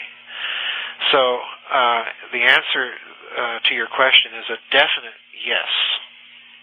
Okay. See, I don't think people just, they're going along in their life, and all of a sudden they get up out of bed one morning and they say, hey, I've got the idea about manipulating time and space.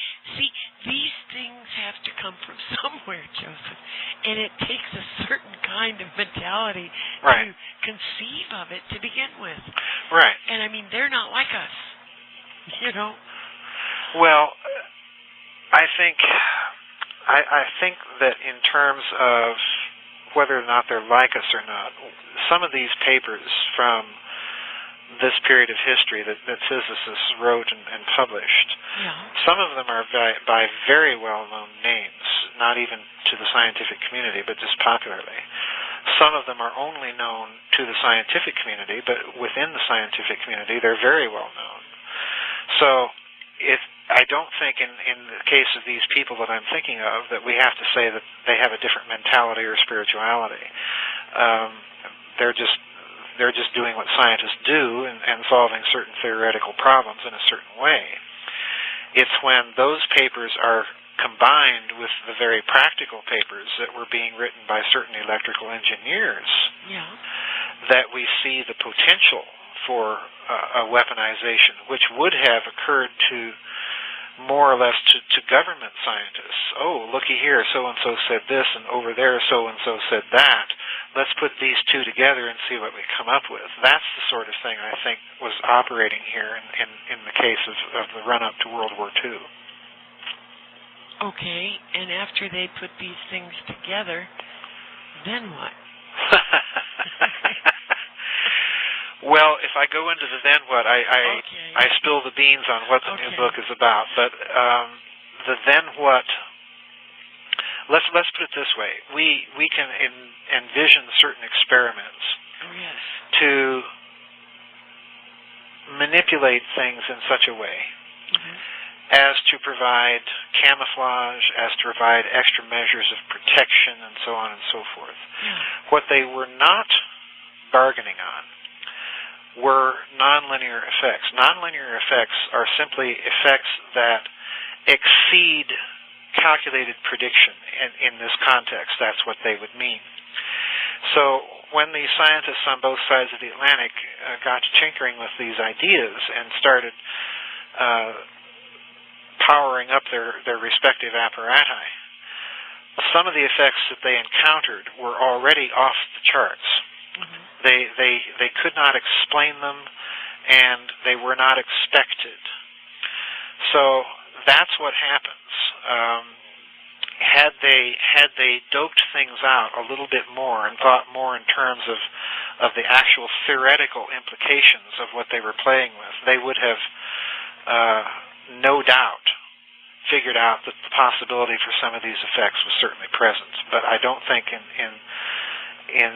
least on this side of the Atlantic, I don't think we were fully expecting what we found. Wow. Well, I would think that it can, as you mentioned earlier, a lot of this tinkering around with different technologies does affect the human brain. Oh, sure, absolutely. Massively, on a mass scale. Yes. Yeah.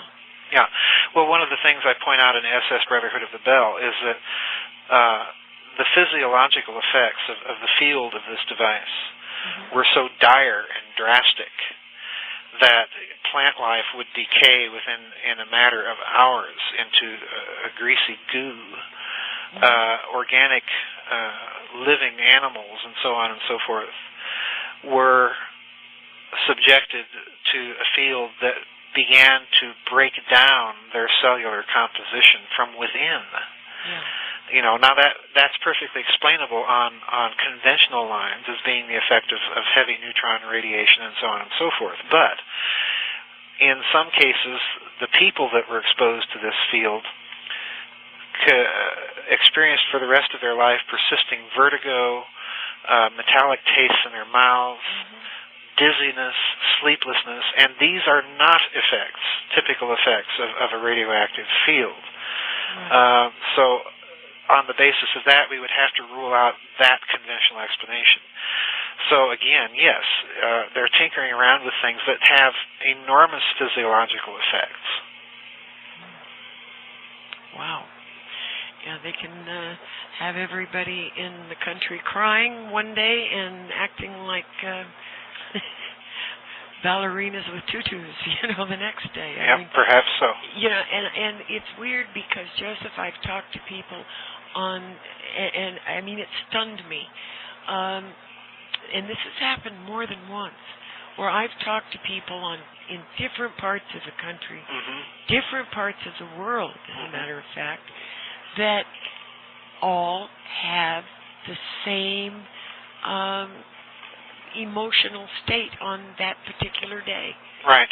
And I find that bizarre. Well, I don't find that so bizarre. I mean, it's just, it could be more or less coincidental. However, I don't know. The thing to look for, if one is looking for electromagnetic signatures of this physics, would be something rather different. Several years ago, on I believe it was Art Bell, as a matter of fact, there was mention of a story of several birds in Tennessee that had literally fallen out of the sky, stone cold dead, while they were in flight. Yes. And further digging into the story, if I recall correctly, my memory is very fuzzy here, is that people in the area where this occurred some people felt nausea, some felt a kind of a restless dizziness, and so on and so forth. Now, the reason I mentioned the bird episode is because it's a clear signature of an electromagnetic pulse of some sort. And the coincidental human physiological effects would be condigned to that sort of weapon being tested or used at very low power in that area. So that's the sort of thing I would have to look for with people from various parts of the world complaining of emotional states. I'd also be looking for other concurrent goings-on or happenings in those areas, such as I've just described, or unusual levels of earthquakes occurring at synchronous times or synchronous levels within the mantle or the crust or things of this sort. That's the sort of thing I would be looking for. I don't think mere emotional descriptions are a sufficient basis of evidence to oh, no, I didn't mean that it was sufficient evidence. No, I know you didn't. It's just fascinating. Oh, yes, it is. You know? It is, to be sure. And, you know, in the book of Revelation, the very end of it, Joseph, it says, and the heavens will roll up like a scroll. Mm-hmm. Well, to me, that's a scientific term of some kind. Yes. It means something. Yes. It's not just poetry. Yes. You know, I think that there is a lot of this throughout the Old and the New Testament. Well, the specific scientific conception behind what you're getting at there, if there is a scientific basis for that passage, would be torsion. Torsion. Torsion. Torsion. Okay. It's a specific mathematical entity in the tensor calculus that describes how to put it. It would describe a kind of a folding or pleating of the fabric of space-time. It would be, if you can imagine taking a soda pop can that you've emptied out. Stomping it? And no. It would be like you took the soda pop can and held one end in each of your hands and then wrung it like a dish rag. Okay. The resulting crinkles and folds in the can would be what torsion describes, as well as the fact you'll notice that when you do that, the two ends of the can draw closer together. So, again, we're dealing with rotation and with a vortex. So it's there. In other words, what I'm saying is there's a specific mathematical and physical entity for what you're describing. Yeah. Well, people say, well, that can't happen. That's fairy tale stuff. Well, I see that it can happen. It's a matter of people who wrote a book with a language. We use totally different terminology to this. Well, like you said, torsion. Right. Yeah. Right. Well, again, if there is a physics basis for that description, then that would be the best contender, in my opinion. And again, it's not to discount that, because the whole idea behind my books is, again, paleophysics is the examination of ancient texts from the standpoint of what they describe and finding some modern scientific analog. And again, torsion would be, if weaponized, just an absolutely horrendously powerful weapon. Oh my gosh. They just, Mm-hmm. Yeah, I would agree. Well, okay. We know about NASA. Mm-hmm. What do we know about that space station up there? Anything? Well, that's really out of my purview. I really wouldn't be able to comment on it. Someone like Richard Hoagland would be better, but I find it just tremendously curious that after the Apollo moon mission's successes, that neither the United States nor the Soviet Union, which have certainly possessed for any number of years the technology to go back to the moon, have never done so. And that the United States for approximately 25 years has been more or less dithering around with the space shuttle technology, which, as of this date as we speak, is a terribly outmoded, almost obsolete, if certainly obsolescent technology, and that we have confined our manned space activity to low Earth, close Earth orbit activities. We have not launched anything spectacular in the sense of manned missions since those Apollo missions, and I'm rather suspicious. And hello? Yes, you're okay. And I've always been suspicious that the Soviet Union and the Russians, after Apollo, never went there themselves with a manned mission. They certainly could have. So I've found this whole this whole aspect of the space program extremely puzzling. Well, I think there may be somebody up there that doesn't want us up there.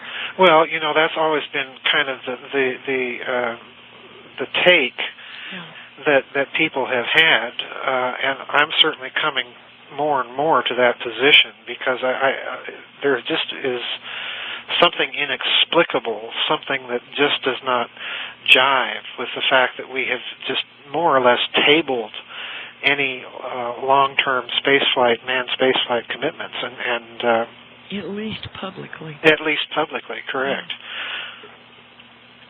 Wow.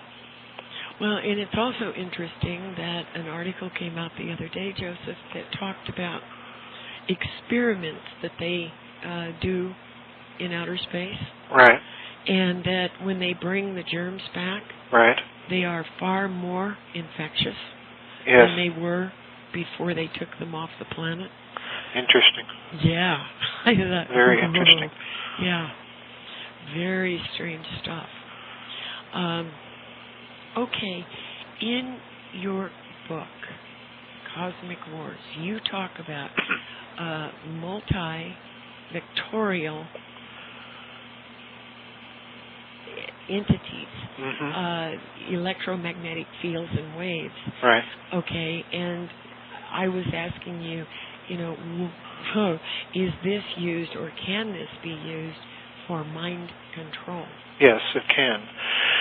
This is an aspect of what has popularly come to be called scalar physics. Now, I want to say a few words about this because there is a certain I would say school out there that says that scalar physics doesn't exist, and what these people will do is point out that within the type of mathematics that is normally used with this type of physics, a scalar is a name, a technical name within mathematics for a particular kind of thing. It's really a dimensionless, pure magnitude, if you will.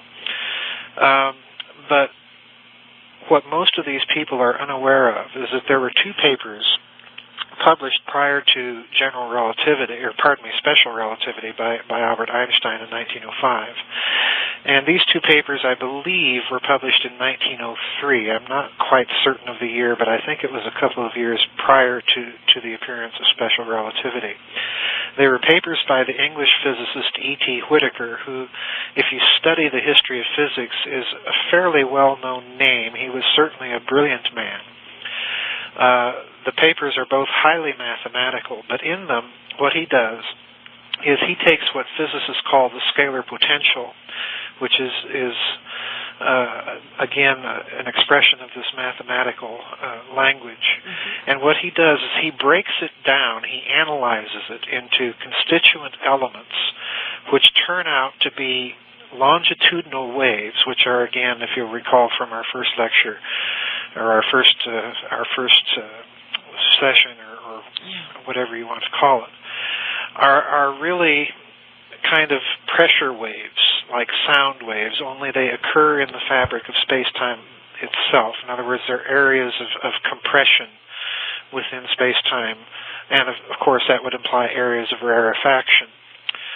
So what he does is he analyzes the electromagnetic scalar potential into pairs of these bidirectional longitudinal waves, each moving in exactly the opposite direction from each other. So what he comes up with is really this multivectoral entity, which sums, in the mathematical language, which sums to a zero translation vector, which, to put it in plain English, is just a fancy way of saying a translation or a traveling of something from one point to another. So in other words, these things don't travel anywhere, but yet they produce a stress at a certain point within the fabric of space-time.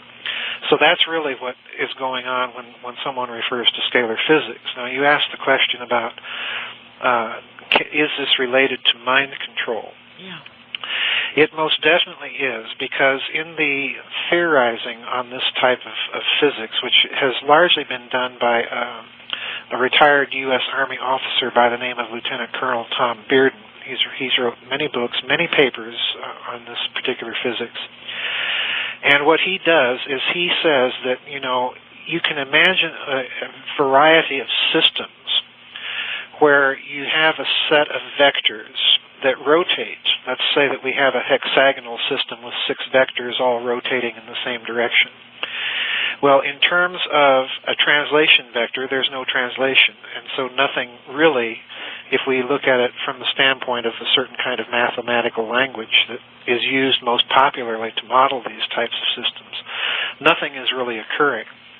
If we take a similar system, a triangle, and imagine each side of the triangle as a vector, draw an arrow, and it's rotating in the same direction, it too is a zero translation vectoral system.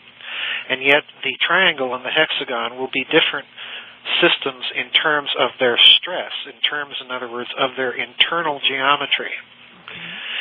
So scientists in the Soviet Union began calling this distinction of stresses in the medium a information content in the field. That's what they mean by it. It's this internal geometry of stress and the vectors that compose it. And if we look at that system, what it really becomes is a kind of a template for action. And you can impose that template by interfering electromagnetic waves on a particular region. Now, interference means to have 2 or more electromagnetic waves or beams of waves all converging at a particular region. And what they will do is they'll set up an interference pattern. It's just like throwing several rocks into a pond and then watching the ripples all kind of merge with each other and create these intricate patterns. Well, every time you do that, you're going to come up with a slightly different pattern of interference waves. Well, you can do the same thing with electromagnetic interference, and it will create a particular pattern of these interfered waves. And that pattern itself, the wave pattern itself, you'll notice, is more or less stationary. It sort of is just there.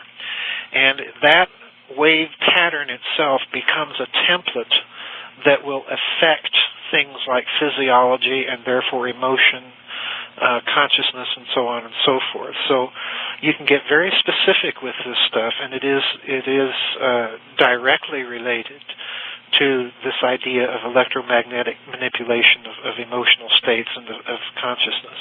Over large area. You can configure this stuff depending on what sort of equipment you have available, of course. But, pardon me, you can configure this stuff to affect any region that you desire. You can use it over very large regions, very small regions. You can configure it at very high power or very low power. And if you are wanting to affect emotional states, if you have the requisite data bank of what sort of templates will produce what sorts of emotional states, then of course you can manipulate those things as well. Well, is there a way or a technology accessible to people whereby they could identify, the signature? Well, the signatures of this stuff, scalar physics, the theory behind it, and from all appearances, the practical applications that it affords are so multifaceted and various that you can construe it to do a great number of things. But one of the most, to my mind, one of the most evident signatures of its use would be in the occurrence of certain types of earthquakes that occur in close proximity to major political events, or that would seem to cluster in certain areas at certain magnitudes, at certain depths within the crust or mantle of the earth, and so on and so forth. These things have to be looked at very carefully, but I should point out that this is a very dangerous area of physics to start tinkering with in your garage. I don't recommend that people do it. No fooling. Wow. Well, if somebody felt that they were having thoughts yes. that were not their own, or originating from within themselves, right? If they had the ability to distinguish something like that, how could they protect themselves? Is there a way? Well, I think it's a good question. I think that the principal way to do or to protect oneself against this type of weaponry is, first of all, the ability to recognize, precisely as you say, when one is having thoughts occurring repeatedly externally, just as if they're bombarding you, or emotional states that appear for no good reason. You're not clinically depressed or anything like that, right. or things of this sort, and that appear for no good reason and appear over time. And I would think the best way to protect oneself is the good old tried and true method of prayer, because there is an element always within each human being of their own individual will, which ultimately no amount of technology is capable of eradicating or of reducing or anything of the sort. So that would be my principal recommendation. Well, that's a good one. Another thing is that these kind of technologies that attach themselves or penetrate one's brain, thoughts, whatever, they could train on somebody where a person just keeps having, like playing a tape in their head. Right. Somehow the brain just latches onto it and it just repeats like a tape over and over. And I know there's a word for that, and I can't think of it at the moment. Well, I don't know that this physics has been pursued to the ability to do those types of things. I really don't. Again, it would be a matter of theoretical speculation. From what I've read in terms of mind manipulation by electromagnetic means, that ability isn't there yet, although they are getting extraordinarily close. But in most of the cases that I've read, they still have to have the physical presence of some artifact of technology actually in or on the person that they're trying to manipulate. Scalar physics does not require that, but by the same token, that would mean that it would be much less specific in the types of things that it would be able to accomplish in terms of induced emotional states and so on. Well, now, can they do this from a satellite?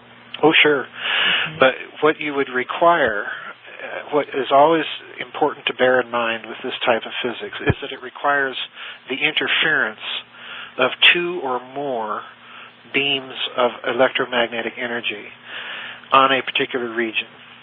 So that requires, if you're dealing with an antenna array, it would require something like a phased antenna array. If you were dealing with satellites, then it would require two or more things of that sort, or at least a satellite with its own very large phased array. But it's an area of investigation this electromagnetic means of manipulation or induction of emotional states, or for that matter, certain physiological states at a distance. This is something that Bearden has pointed out was largely research that was undertaken in the Soviet Union, and for that reason, it remains more or less highly classified. Is it possible that a person can walk into a field like this?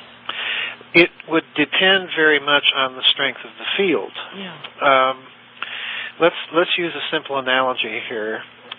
Let's take the case of iron filings. If we dump iron filings onto a piece of paper or sprinkle them onto a piece of paper, they're going to be more or less amorphous. There's not going to be any recognizable shape or structure to them. That's just going to be a clump of iron filings. Right. But if we put a magnet under those iron filings, then they will take a distinct and recognizable shape along the vectors of the fields of force of the magnet. Now, scalar interferometry, since what you're really doing is creating one of these sets of standing longitudinal waves in the medium of space-time itself, you could conceivably, and this again is just merely theoretical speculation, but you could conceivably, with a field strong enough, solidify an invisible column of air, or even in vacuum space create quite literally a kind of a virtual mass, which if you ran into it with sufficient force would simply vaporize you. Yeah. So in other words, this is very potent and I want to stress, very flexible stuff. What you want to do with it really determines how you configure the physics and the technology of your device itself, but it's all coming from more or less the same area. Because I've heard of people that have felt as though they literally walked into a field and suddenly felt very different. Yes, that's quite possible. You know, that's quite possible. And it's very disturbing. Yes, it's quite possible. Well, you, in talking about these gods with small g, right? They had weapons. Oh, yes. Okay. What weapons did they have back then that we might have today?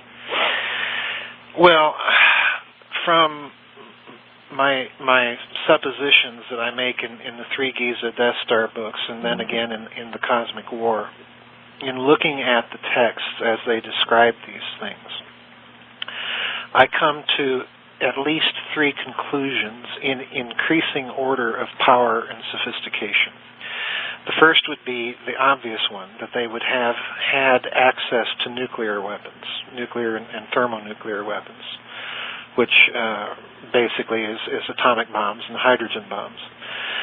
The second level would be some sort of weapon based on the ability to direct tremendous streams of electrostatic energy, or even, if you will, plasmas, across great distances. And the third level, the final level, and the highest level of sophistication and destructive power would be precisely these scalar weapons themselves. And the reason I stress this, or if one prefers another way of explaining this type of physics, some sort of torsion-based weapon, because when one gets into the physics of all of this stuff, one can come at it from a variety of slightly different angles and use slightly different models to explain what may be going on in these ancient texts. But for me, the fundamental fact, and this I try and bring out at great length in the Cosmic War, the fundamental fact of the solar system is that there is an exploded planet that we now call the asteroid belt in it. There was once a planet which is now no longer there. And there is no really good or adequate physics model, to my mind, which would explain why that occurred on the basis of natural causes. Yeah. And even Tom Van Flandern, who advanced or kind of revived the exploded planet hypothesis in the 20th century, made a similar series of statements in his own book as he was wrestling with this problem, in that all the data of modern astronomy points to the exploded planet as having actually having occurred. But when he came to explain why it occurred, the models that he used were oftentimes very, very speculative and have their own problems. The models that he's tried to explain them with have almost as many problems as the alternatives that he's trying to overturn within astronomy. But he does mention, as kind of a last resort, as it were, that it may have been exploded, in his words, by deliberate action. In other words, in an act of war. So if we look at that possibility, then we have to have a physics sufficiently powerful enough, at least in theory, to do that. And the only physics that I can find, at least in the modern literature, that would be sufficiently powerful enough to do that, if there was a sufficient energy source empowering it, would be precisely this scalar physics, or if you prefer the other slightly different alternative, torsion physics. So that would be my explanation as to what sort of weapons these ancient gods used. And I would add one more category to that, although I don't get into it to any great extent in the cosmic war, and that would be genetically based weapons. Oh, yeah. Yeah, very interesting that you say that, because in Scripture where they send the spies into the Promised Land, and they come back and they say, oh, we're like grasshoppers before them, and it takes 2 men to carry the grapes, a huge cluster of grapes. And when when I read that, I think, aha, GM grapes for GM people. Right. Right. And, that raises the other thing that is talked about in the Old Testament and some of this other ancient literature, and that is that some of these people were of much larger physiology than modern man, or even, for that matter, mankind as he was back in the classical era, which was considerably shorter than he is now. But again, genetics, I think, is definitely in the arsenal. It's definitely in play. And I do talk it to a certain extent in the Giza Death Star Destroyed about the fact that in the Babylonian epic, the Enuma Elish, which to my mind is really not a creation epic at all, as most modern scholars refer to it. It's a war epic. And in that epic, the villainess in the story, her name is Tiamat, actually, if you read it from a literal point of view, is employing genetic hybrids, chimeras, as part of her arsenal. So again, this, if we read it from the standpoint that this is actually a description of a once existing science, as I do, then this is what's in play. It's a very profound and sophisticated genetics.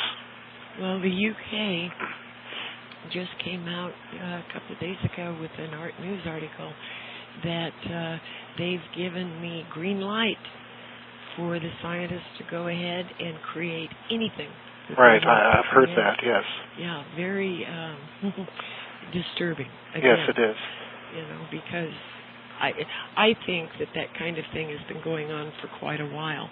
Oh, I do too. It's certainly been in our modern literature since Mary Shelley and Frankenstein and things, novels and things of that sort. So certainly it's science is catching up to the ancient epics and modern science fiction. Well, I think public science is catching up. I think there's a lot of things that go on in private labs. Black budget funding, that type of thing. Right. I think there's a lot of things that go on in there that would just horrify us. Right, I would agree. But with these giants, now they have found all over the world, remains, right, skeletons, mummies, huge coffins or sarcophagus Right. of these people, and we have found weird artifacts in coal seams that we can hardly believe would be there. I mean, things that gears. Right. And the coal seam is 1 million years old. What about that? Well, in the Cosmic War, I point out that one of the postulates or components of Van Flanderen's exploded planet hypothesis is that the missing planet, which interestingly enough was named Krypton by 19th century astronomers, but that the exploded planet was of the same approximate mass as the modern-day planet Saturn. So in other words, it was a very massive body, but it was apparently solid. So this would have made it a solid planetary body much larger than the Earth. And if we speculate for a moment that this planet was once home to intelligent human-like life, then it is highly likely that that life would have had much larger physiologies simply to offset the stronger and much more powerful gravitation on the surface of the planet. So I find it very interesting that the ancient myths that are recorded in Sumeria and then that are also repeated in the Old Testament, in the book of Genesis, record the fact that the offspring of the Anunnaki or the Nephilim or of the sons of God, in other words, that came down and intermarried or interbred with the daughters of men, were giants. They were structurally and physiologically much larger than normal human beings. And this would stand to reason if their point of origin within the cosmos was a planet such as I have described. Now, it's also interesting that these giants, I talk about this subject in one chapter in the Cosmic War. It's also interesting that many of these giants had 6 fingers and toes. Yeah. In other words, there was a predominant presence of sexadigitism in a lot of these remains. And many of them also had double dentition. In other words, they had double rows of teeth, which is an interesting thing in itself because there is an expression, I believe, in the Old Testament that says that the spies that were sent into the land of Canaan to spy it out prior to the ancient Hebrews going into the conquest of it, there's an expression that the land eateth up the inhabitants thereof. And I've always kind of understood that or taken it to mean that the practice of cannibalism was very rampant amongst these giant tribes and so on. So, the idea of double dentition might find some sort of expression in this practice. I don't know if there's a relationship or not, but it's something I certainly speculate on. So I think, this is another component in my argument that we cannot look at these ancient myths as do certain catastrophists like Alan Alford, who's probably the premier exponent of that school. We cannot look at these myths as being nothing more than metaphors for the exploded planet itself. Because if that were the case, then things like giant remains and so on shouldn't exist on this planet or, for that matter, anywhere else. So there's some sort of loose corroboration. In other words, that I'm maintaining that these things are evidence that we have to take these ancient myths a lot more seriously in terms of their literal truth than we're accustomed to doing thus far. I agree. And when we talk about Mars, I know Stuart Best produced a video about this, and it is astounding, Joseph, based on the films and things that were on the NASA website, with very little clarification. You can see structures, and statues, and things like that. Then in Scripture, there's mention of, they built their nest in the stars, etc., etc. And they were thrown down from their nest and this and that. And I mean, there's a lot of hints, yes, clues, yes, here and there throughout all literature, even in the Bible, right, about people, for lack of a better word, living somewhere else aside from the earth. right.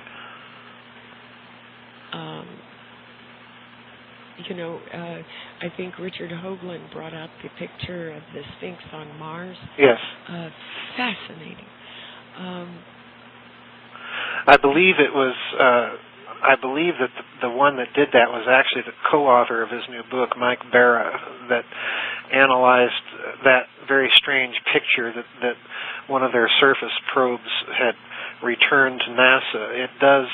There is a kind of a sphinx-like looking shape off in the distance against the backdrop of a Martian hill.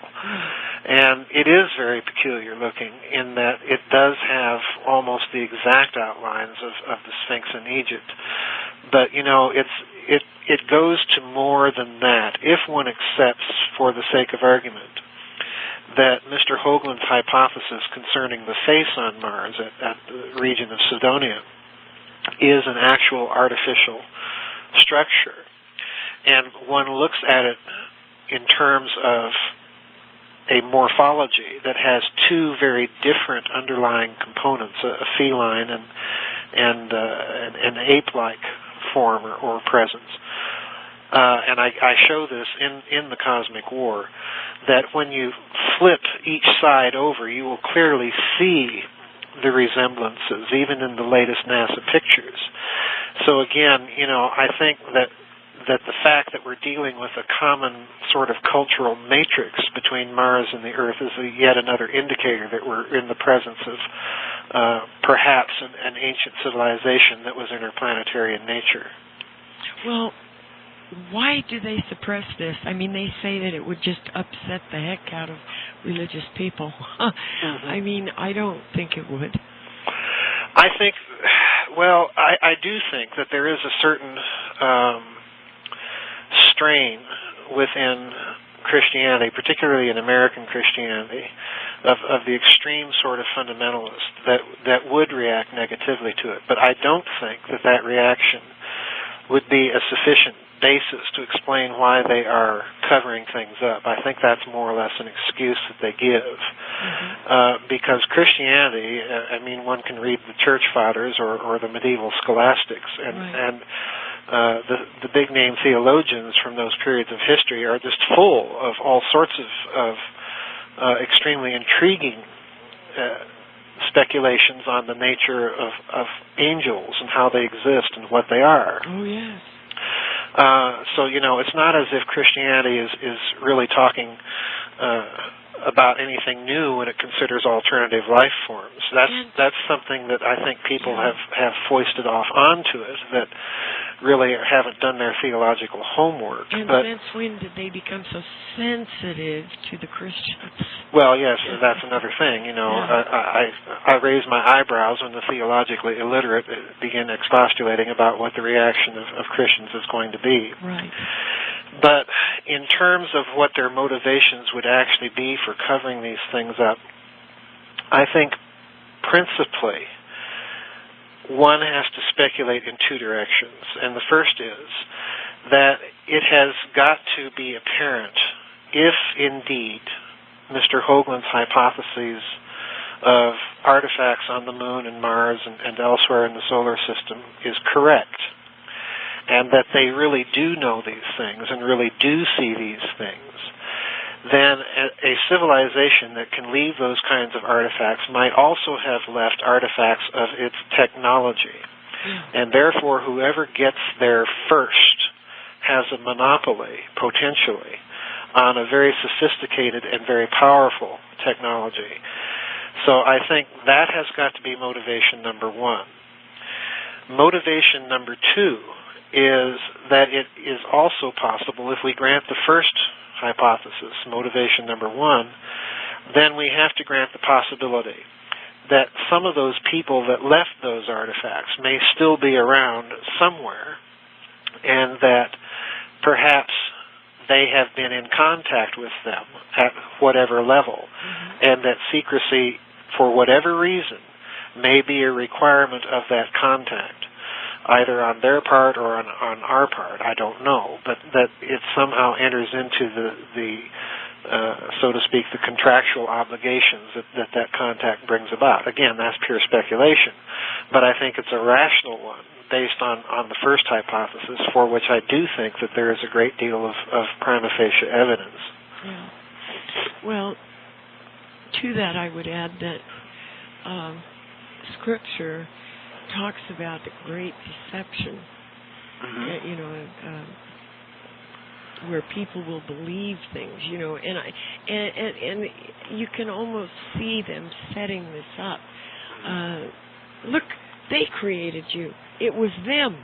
Right. God didn't create you. There is no God. They are the God. I can just see something like that rising up, and they're really laying the groundwork for it. They've been laying the groundwork for it for a long time. Well, again, it's yet another form of materialism, but it's very easily combated. Let's say we grant, for the sake of argument, that the Sumerian story of the creation of mankind out of other beings by some sort of genetic manipulation really was what led to humanity. That still leaves the fact to be explained that the beings creating mankind have enough intelligence to do it. Yeah. So we are not advancing the argument that they want to advance any further than it already has been. We're simply adding different details to the mix. It does not change the nature of the argument itself, either philosophically on their part or theologically on the part of any world religion that has a stake in the other view. So, again, it's really more of an argument that can only appeal to the people that are theologically illiterate to begin with, who want to believe in some form of materialism and grasp at any straw that they want in order to maintain that worldview. Well, if you look at God Almighty as the creator of man, He created two people, and then it got screwed up. Genetically and every other way. We are told that Noah was perfect in his generations, but it doesn't say his wife was. Well, there is an interesting thing that I bring out or allude to in the Cosmic War. And that is that if we look at the story of the Nephilim, which is first recounted in Genesis chapter 6, it does not really indicate when this activity began. Right. And I also produce one of Lawrence Gardner's genealogical charts in that book simply for the purpose of illustrating the fact that if we look at it from the Sumerian point of view, that intermingling of that other human-like life form began with Adam and Eve themselves, not necessarily with those two viewed with each other, but with those two as being the spouse of some one of these other human-like life forms. So in other words, there's actually three different lines that one is dealing with if one looks at Gardner's reconstructions carefully. One is dealing with a quote-unquote pure human line from Adam and Eve. One is dealing with another corrupted line from Adam and the old Jewish tradition of Lilith, who, as it turns out in the Sumerian genealogies that Gardner reproduces, turns out to be one of these members of this pantheon of gods. She's actually the daughter of a very nefarious character. And then another of these individuals, another very popular Sumerian god by the name of Enki, turns out to be the spouse also of Eve. So you have three different lines. And in that context, then, this whole idea that you find in the Sumerian myths and legends takes on kind of a new significance, because the war of the gods, you're dealing with these three lines, and that's a situation tailor-made for strife and conflict. And I think somewhere this aspect of things fits into this larger picture of a cosmic war.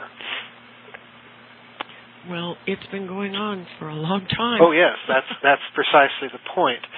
And I mentioned this fact in the introduction to Cosmic War, that when I say war, I don't mean something that is of just a few years' duration. Right. I mean something that is very, very old. It has at least two significant benchmarks if we look at Van Flanderen's exploded planet hypothesis, and that it has been going on literally for millennia. And even when it doesn't appear to be going on, it seems to kind of go underground, as it were, and take less obvious forms. Well, what you said about the three different lines. We're told, if you read Scripture, that God created the hosts of heaven.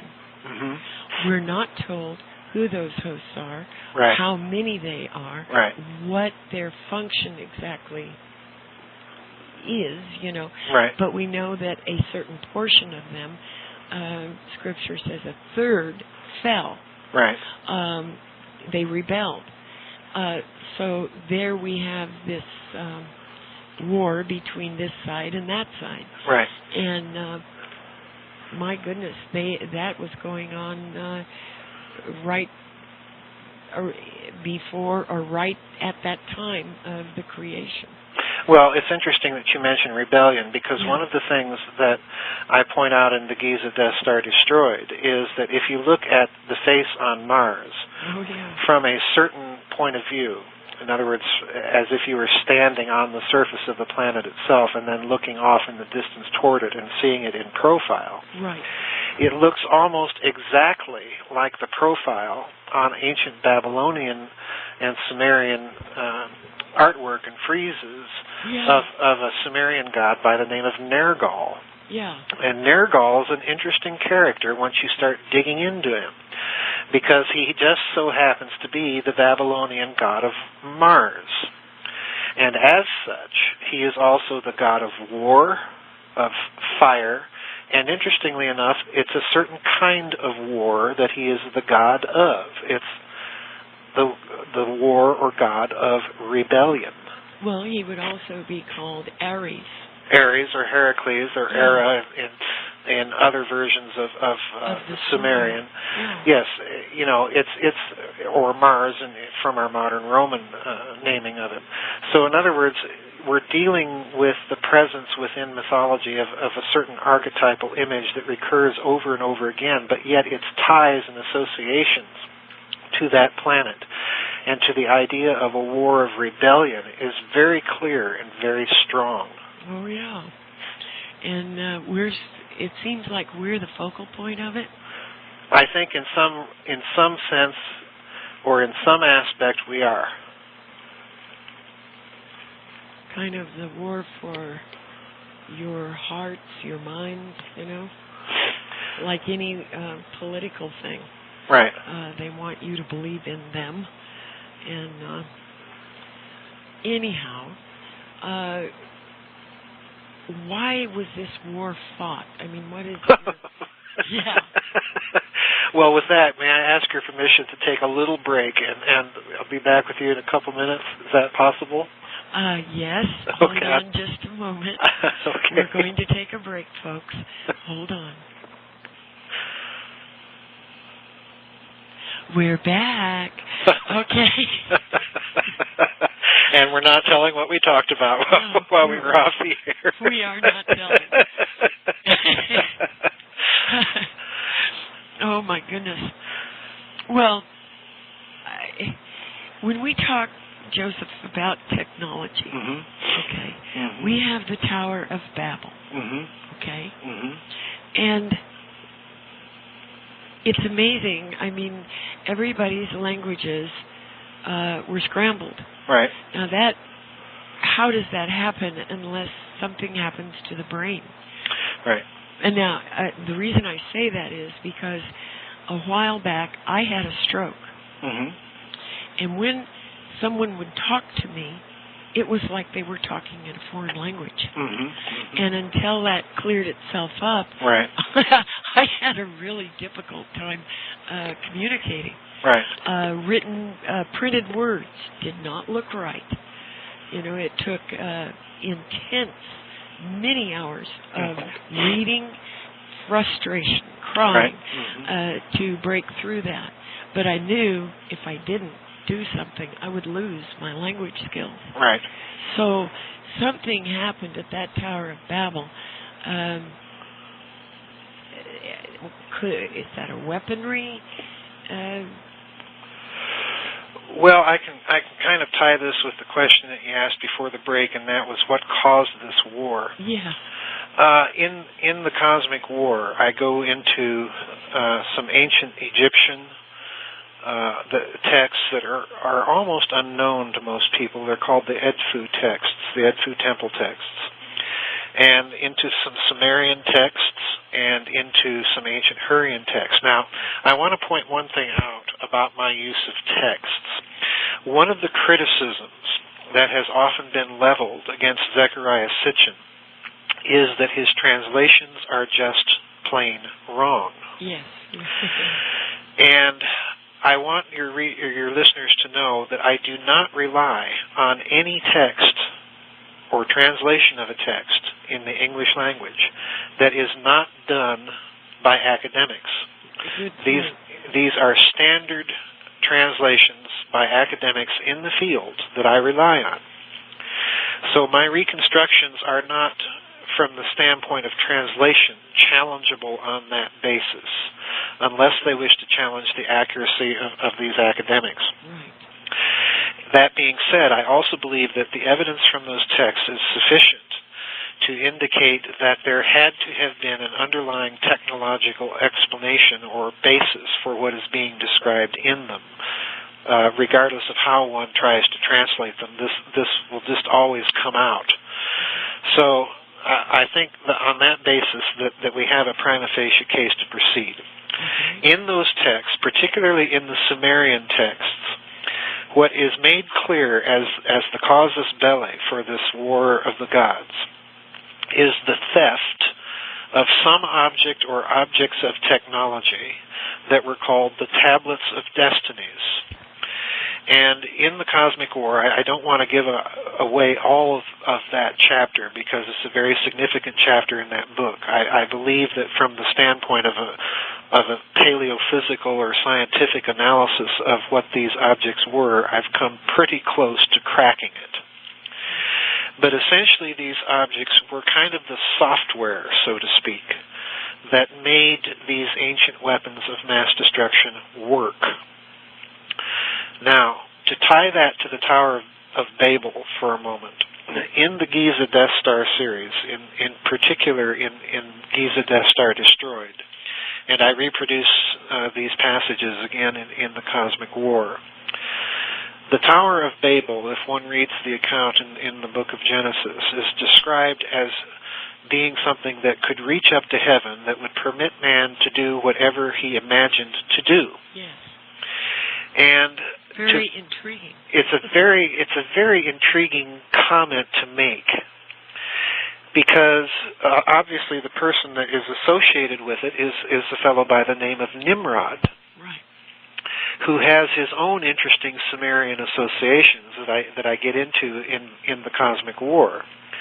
So this character is building this tower, whatever it is, and I would have your listeners try and forget, all of those Renaissance paintings that we've seen of absurd stone structures with pulleys and ramps and all of this nonsense that art has portrayed to the popular imagination. Because the key phrase for me in the Genesis passage that describes it is that phrase, a tower which can reach unto heaven, that gives man the ability to do whatever he imagines to do.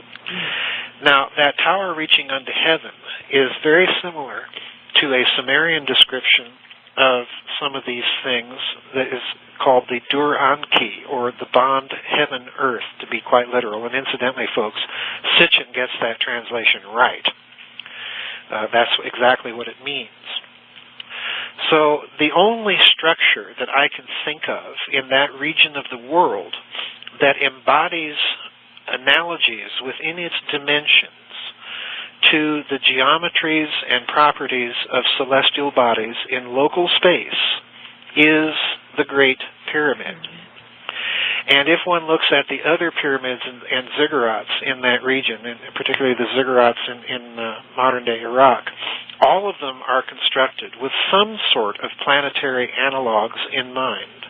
And even if we go to the pyramids in Mexico, Teotihuacan, and so on and so forth, again, we find all of these odd analogies to celestial alignments, to planets, and so on and so forth. So, in other words, we're dealing there with civilizations who are legacies of something that was once much more sophisticated, and the only thing that I can think of in terms of an artifact on the Earth that is much more sophisticated than any of these other ruins and artifacts that we have in terms of the number of analogies it makes within its dimensions to local celestial mechanics and geometries is precisely the Great Pyramid.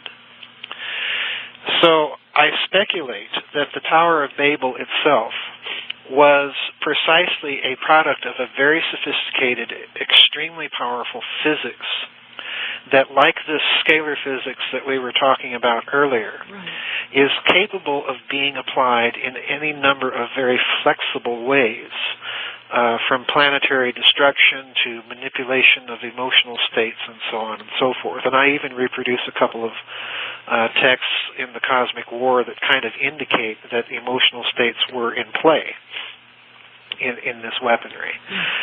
So it looks to me as if the Tower of Babel was actually the eradication not only of a technology, but of a kind of unified religio-scientific language, so to speak, that made that technology possible. Obviously you're not going to have a whole lot of cooperation in completing a project like that if engineer A is speaking one particular language and engineer B sounds like he's speaking gibberish and they can't understand each other. Oh, no fooling. Yeah, it's a classical sort of a guerrilla warfare tactic, confuse the enemy and thereby inhibit his decision-making processes and his ability to accomplish his operational goals. So this is what's in play in the Tower of Babel, and again, on this line of speculative interpretation of that particular story, it fits very neatly and snugly into this grander picture of a cosmic war and of a very sophisticated civilization possessing a very sophisticated physics and technology with which to fight that war. Well,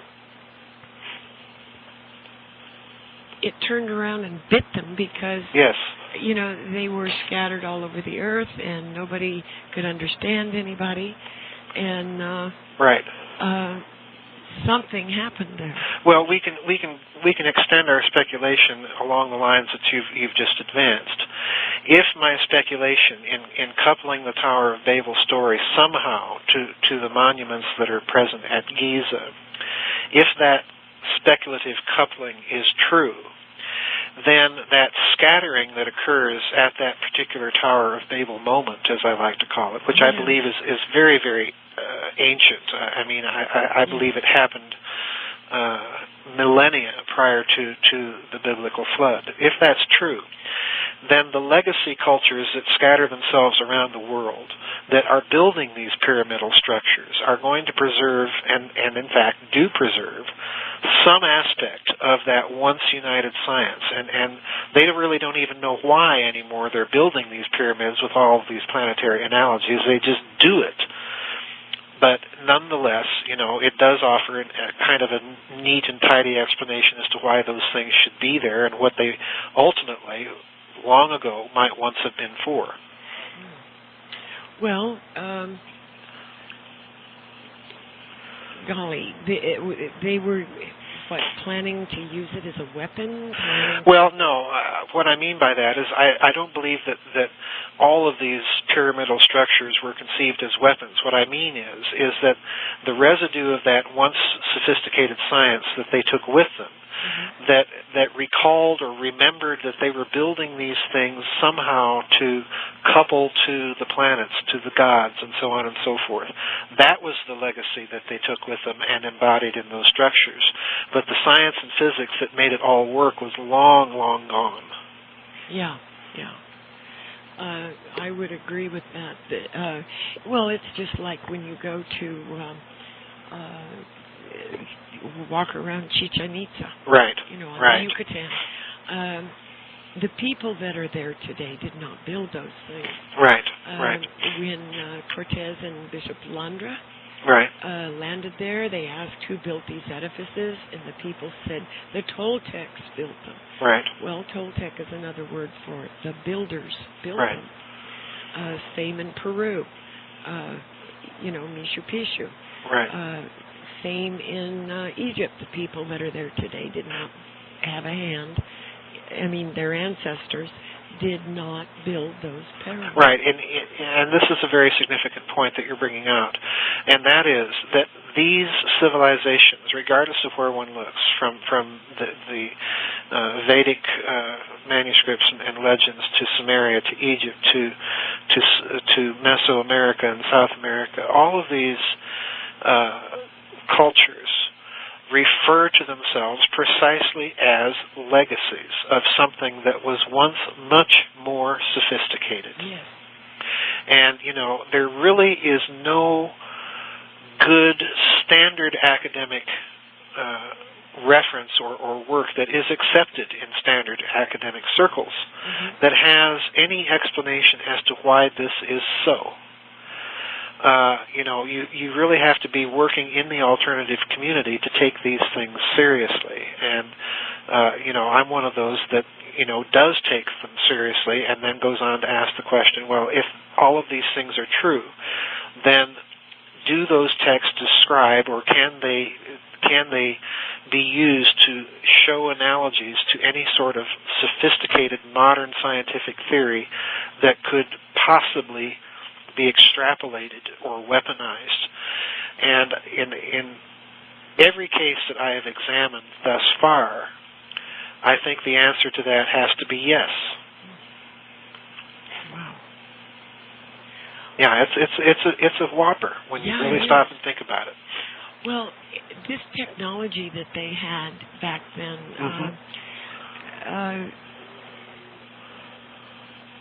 it could literally explode a planet. Yes, my belief is that it could, yes.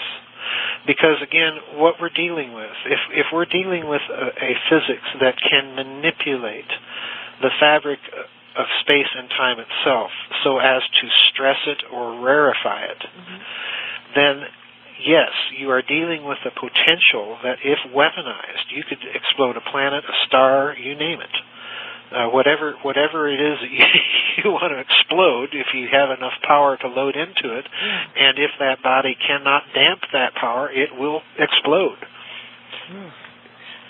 Gives a new take on what in the book of Revelation, where it says, "And I saw a new heaven and a new earth." Yes. Oh my gosh. Yes.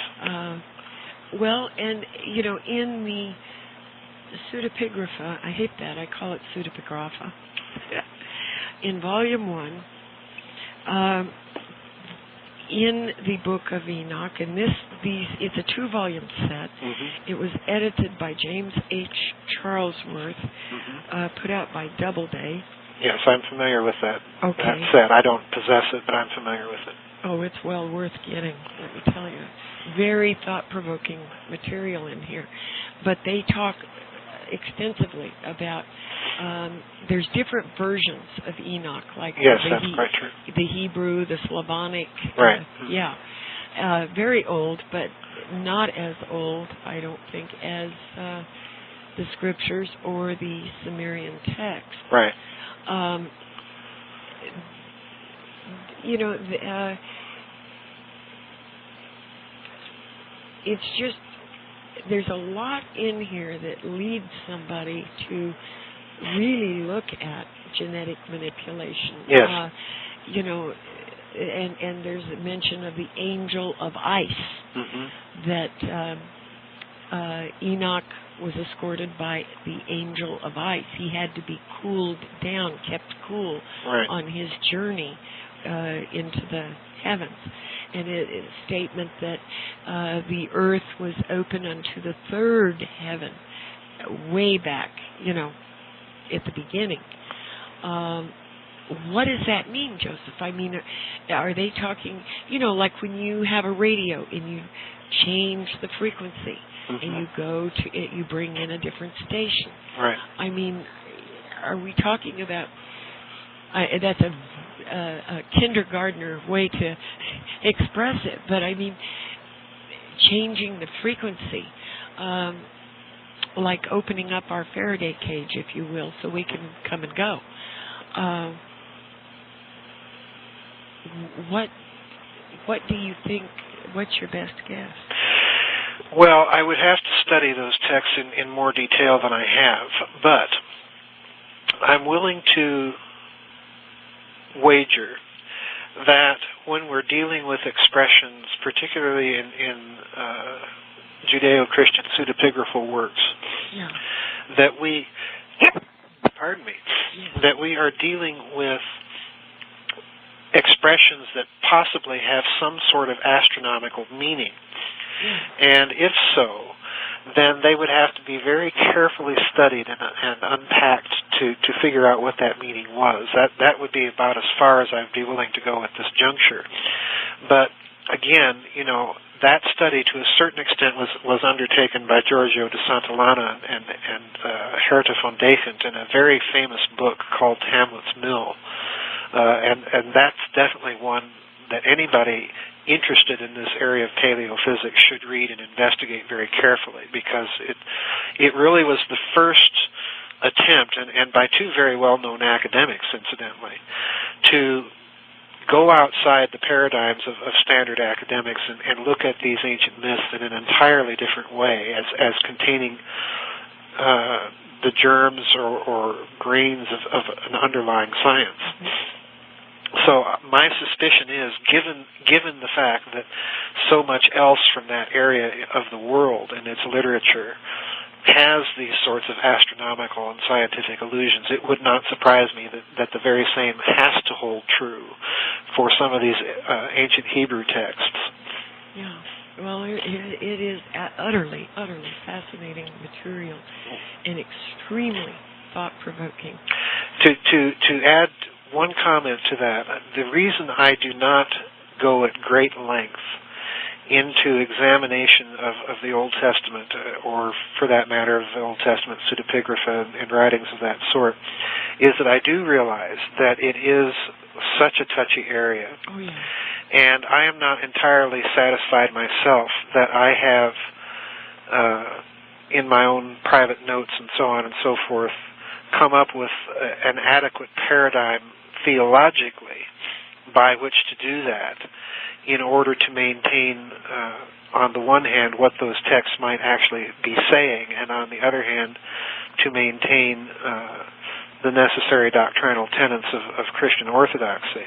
It is a very, very complex subject and has to be handled very, very carefully. I suppose eventually I'll get around to doing it, it's just I'm not prepared to do so or to speak much on it right now. Oh boy, we are going to be in touch. Because I have a lot of questions on those texts. Oh my goodness. Well, okay, the Celts. They were said to be very big people, very tall and blonde. Yes. Okay. A lot of people that have claimed that they've been had encounters with very tall blondes. Blondes, right. That they have seen them aboard craft, right, where they believe, that the person believes they have been abducted. right, right. Okay, what do we know about these Celts? Well, this, again, is from that chapter of the Cosmic War where I talk specifically about the problem of giants and giant remains. And it's interesting that you raise the abductee and contactee experience within ufology in that regard, because one of the most interesting things, I think, in terms of some of the ancient North and South American Indian tribal legends is, particularly in the case of the Mayans and the Inca, their creator gods, Quetzalcoatl and Viracocha, are both described as being tall and either red or blonde-haired, bearded, and blue-eyed. Yes. And this is hardly coincidental. And again, you find similar types of legends even amongst the Japanese with the Ainu people or the Yamato people, and what they say are their own origins. And you find it again even with some of the Vedic texts and so on and so forth. So this is not something that is easily explainable. But the Celts, obviously, were the tribe or group of people, Caucasoid-type race, that inhabited ancient France and then concurrently areas of modern-day Ireland and Britain. And they were said to be giants, and their cousins across the Rhine, the Germans or the Teutons, were said to be even taller and even fiercer, as warriors and so on and so forth. So the Celts fit into this, I think, as do the Germans and some of their legends and so on, as yet just another piece in this horribly complex but very intricately related puzzle, that if there was this giant race on Earth, and apparently there was, because most of these legends speak about that race, right, and if there was an exploded planet of a sufficient gravity to cause physiologies to be that much bigger, and if in turn many of these legends also speak about the so-called sons of God coming down from heaven, and meaning it literally, not just a spiritual metaphor for bad people doing bad things, right, then we are probably in the presence of different aspects of the same picture. And I think, I do not get in. I want to stress this. I do not get into how all of these different tribes got where they are. Right. Nor do I get into explanations of why their various mythologies differ in certain details. I'm simply pointing out the very, very broad picture that all of these things seem to corroborate the basic outline of this vast cosmic war that once took place in our own celestial neighborhood. Well, it is, without a doubt, the most fascinating topic. Oh, yes, I would agree. The Celts were, in Ginsberg's Legends of the Jews, there's a very interesting account when Jacob came into Egypt. It was noticed that his legs were huge. Off the coast of Chile, way back, I guess, in the times of Viracocha, I don't know, I can't remember. I think it comes from the Golden Legends. Some men landed. They had a ship, and they landed there, and they were said to have been very, very tall, blonde-haired, and that one of their legs was as tall as the tallest man in the tribe there in Chile. Right. There's just voluminous accounts of these things. Oh, yes, they're all over the world. Yeah. They're all over the world. And, this only to my mind cements the case that we're in the presence of some underlying unified phenomenon, and that there is an underlying basis in some sort of society that was itself more or less culturally unified. So, again, to my mind, we just really have to jettison most of the academic picture of human origins in prehistory and begin anew and reconstruct this thing very slowly and very carefully. And here's the rub. It is a massively interdisciplinary effort that is required. It requires, so many disparate kinds of evidence, textual, archaeological, biological, scientific, physics, astronomy, and so on and so forth, and certainly a facility with ancient legends and myths, and for that matter, a very thorough acquaintance with the more major streams or traditions within esotericism as well. And, to pull it all together is truly a massive effort. All I do in the Cosmic War, and it's a book of 426 pages, I think. All I do in that book is really outline a very broad case. I do not attempt to fill in the fine details at all. I don't believe that we're, God bless Zechariah Sitchin for having attempted to fill in all the tiny little details. Yeah. But I don't think that we can even do that yet. I don't think that we've sufficiently outlined the broad picture well enough to be able to fill in those details. Right. Well, something happened. Oh yes, definitely. And I there was a war and a planet was blown up. Yeah. That's a big something. Well, how did which is it, Joseph? Is it that has which planet? Mars that or Mercury that has a big dent in it? That's Mars. Okay. Yeah, one of the things I point out in the Cosmic War is that there is, in many of these ancient legends, the legend of the scarred warrior. Mm-hmm. And of course, Mars is the planet that we, by legend, and in so many different cultures, and within astrological lore, and so on and so forth, that mm-hmm. we associate with war. And, again, my hypothesis kind of begins where Richard Hoagland's ends, in that I believe it was a component or a participant in that ancient cosmic war. And there is a feature on Mars that is called the Valle Marineris. And and I have a picture of this in the book. If one looks at this geological feature, it is visible from space. And in fact, with a very strong telescope, you can see it. It is a massive, huge, scarring, almost straight line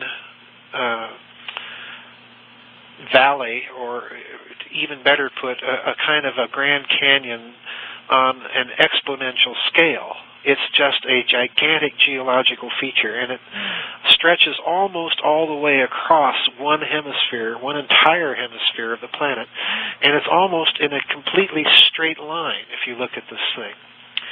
And there really is not a good standard geological model for why this feature should exist.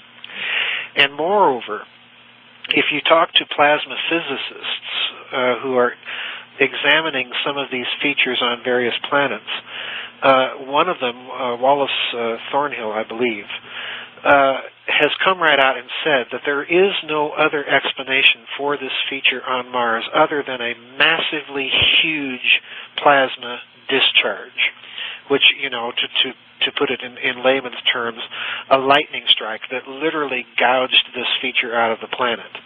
Now, lightning strikes don't occur naturally in more or less straight lines. And it's this feature I find most disturbing, because, again, it would point to some sort of artificial origin for it. What are the chances of Mercury having bumped into Mars? Again, I'm not a catastrophist. I just, from Immanuel Velikovsky on, and I'm not trying to disparage their work. They did an enormous amount of work and an enormous amount of good in their reconstruction of ancient texts from the standpoint of modern science. So when I say this, I'm not trying to denigrate their work. It's just that I don't find planetary collisions and so on to be a sufficient explanation, simply because the celestial mechanics of our current solar system do not appear to me to be broken enough to indicate those types of incidents. I just don't see it. The orbit that is the strangest of all the planets in the solar system is precisely Mars, and it's accountable for the fact that it might have once been a satellite of that now missing planet where the asteroid belt now is. So I just don't see collisions as a necessary or even plausible model, because again, if we have large celestial bodies entering the solar system and colliding with planets that are in the solar system, that event will leave little ripple effects on all of the orbits of all of the celestial bodies in the solar system. Again, it's like throwing a rock into a pond. That ripple effect is going to be traceable. And I just don't see the eccentricities are simply not there for catastrophism to work as a model for explaining all of these things. And that's just, that's my opinion, just looking at it from the standpoint not so much of a trained professional scientist, but simply as kind of an amateur scientist, but someone who also has some academic training in the reading of texts. I just don't see these interpretations, and that leads me to kind of another subject, if I can have your indulgence. Oh, you bet. One of the things I talk about in The Cosmic War is I devote a whole chapter to what I call catastrophism, and the chapter is entitled The Catastrophe of Catastrophism. And in it I examine the works of Alan Alford, who is a very scholarly man who has certainly consulted just a phenomenally wide range of texts. And I use him as sort of a foil for the catastrophist school, which in his hands, he reads all expressions of a chimerical or metaphorical nature that describe any sort of a hybrid in ancient texts as being nothing but a metaphor for this exploded planet. And this is the case even in expressions of the New Testament. Christ himself, in his own interpretation, becomes nothing but a metaphor for an exploded planet cult. And then he kind of ends the quotation that I cite in the book with "the mind boggles," and I begin at that point and say, yes, indeed, the mind does boggle, because that is such a ridiculous explanation on the face of it to anyone who has even a smattering of acquaintance with early church history. It simply doesn't wash.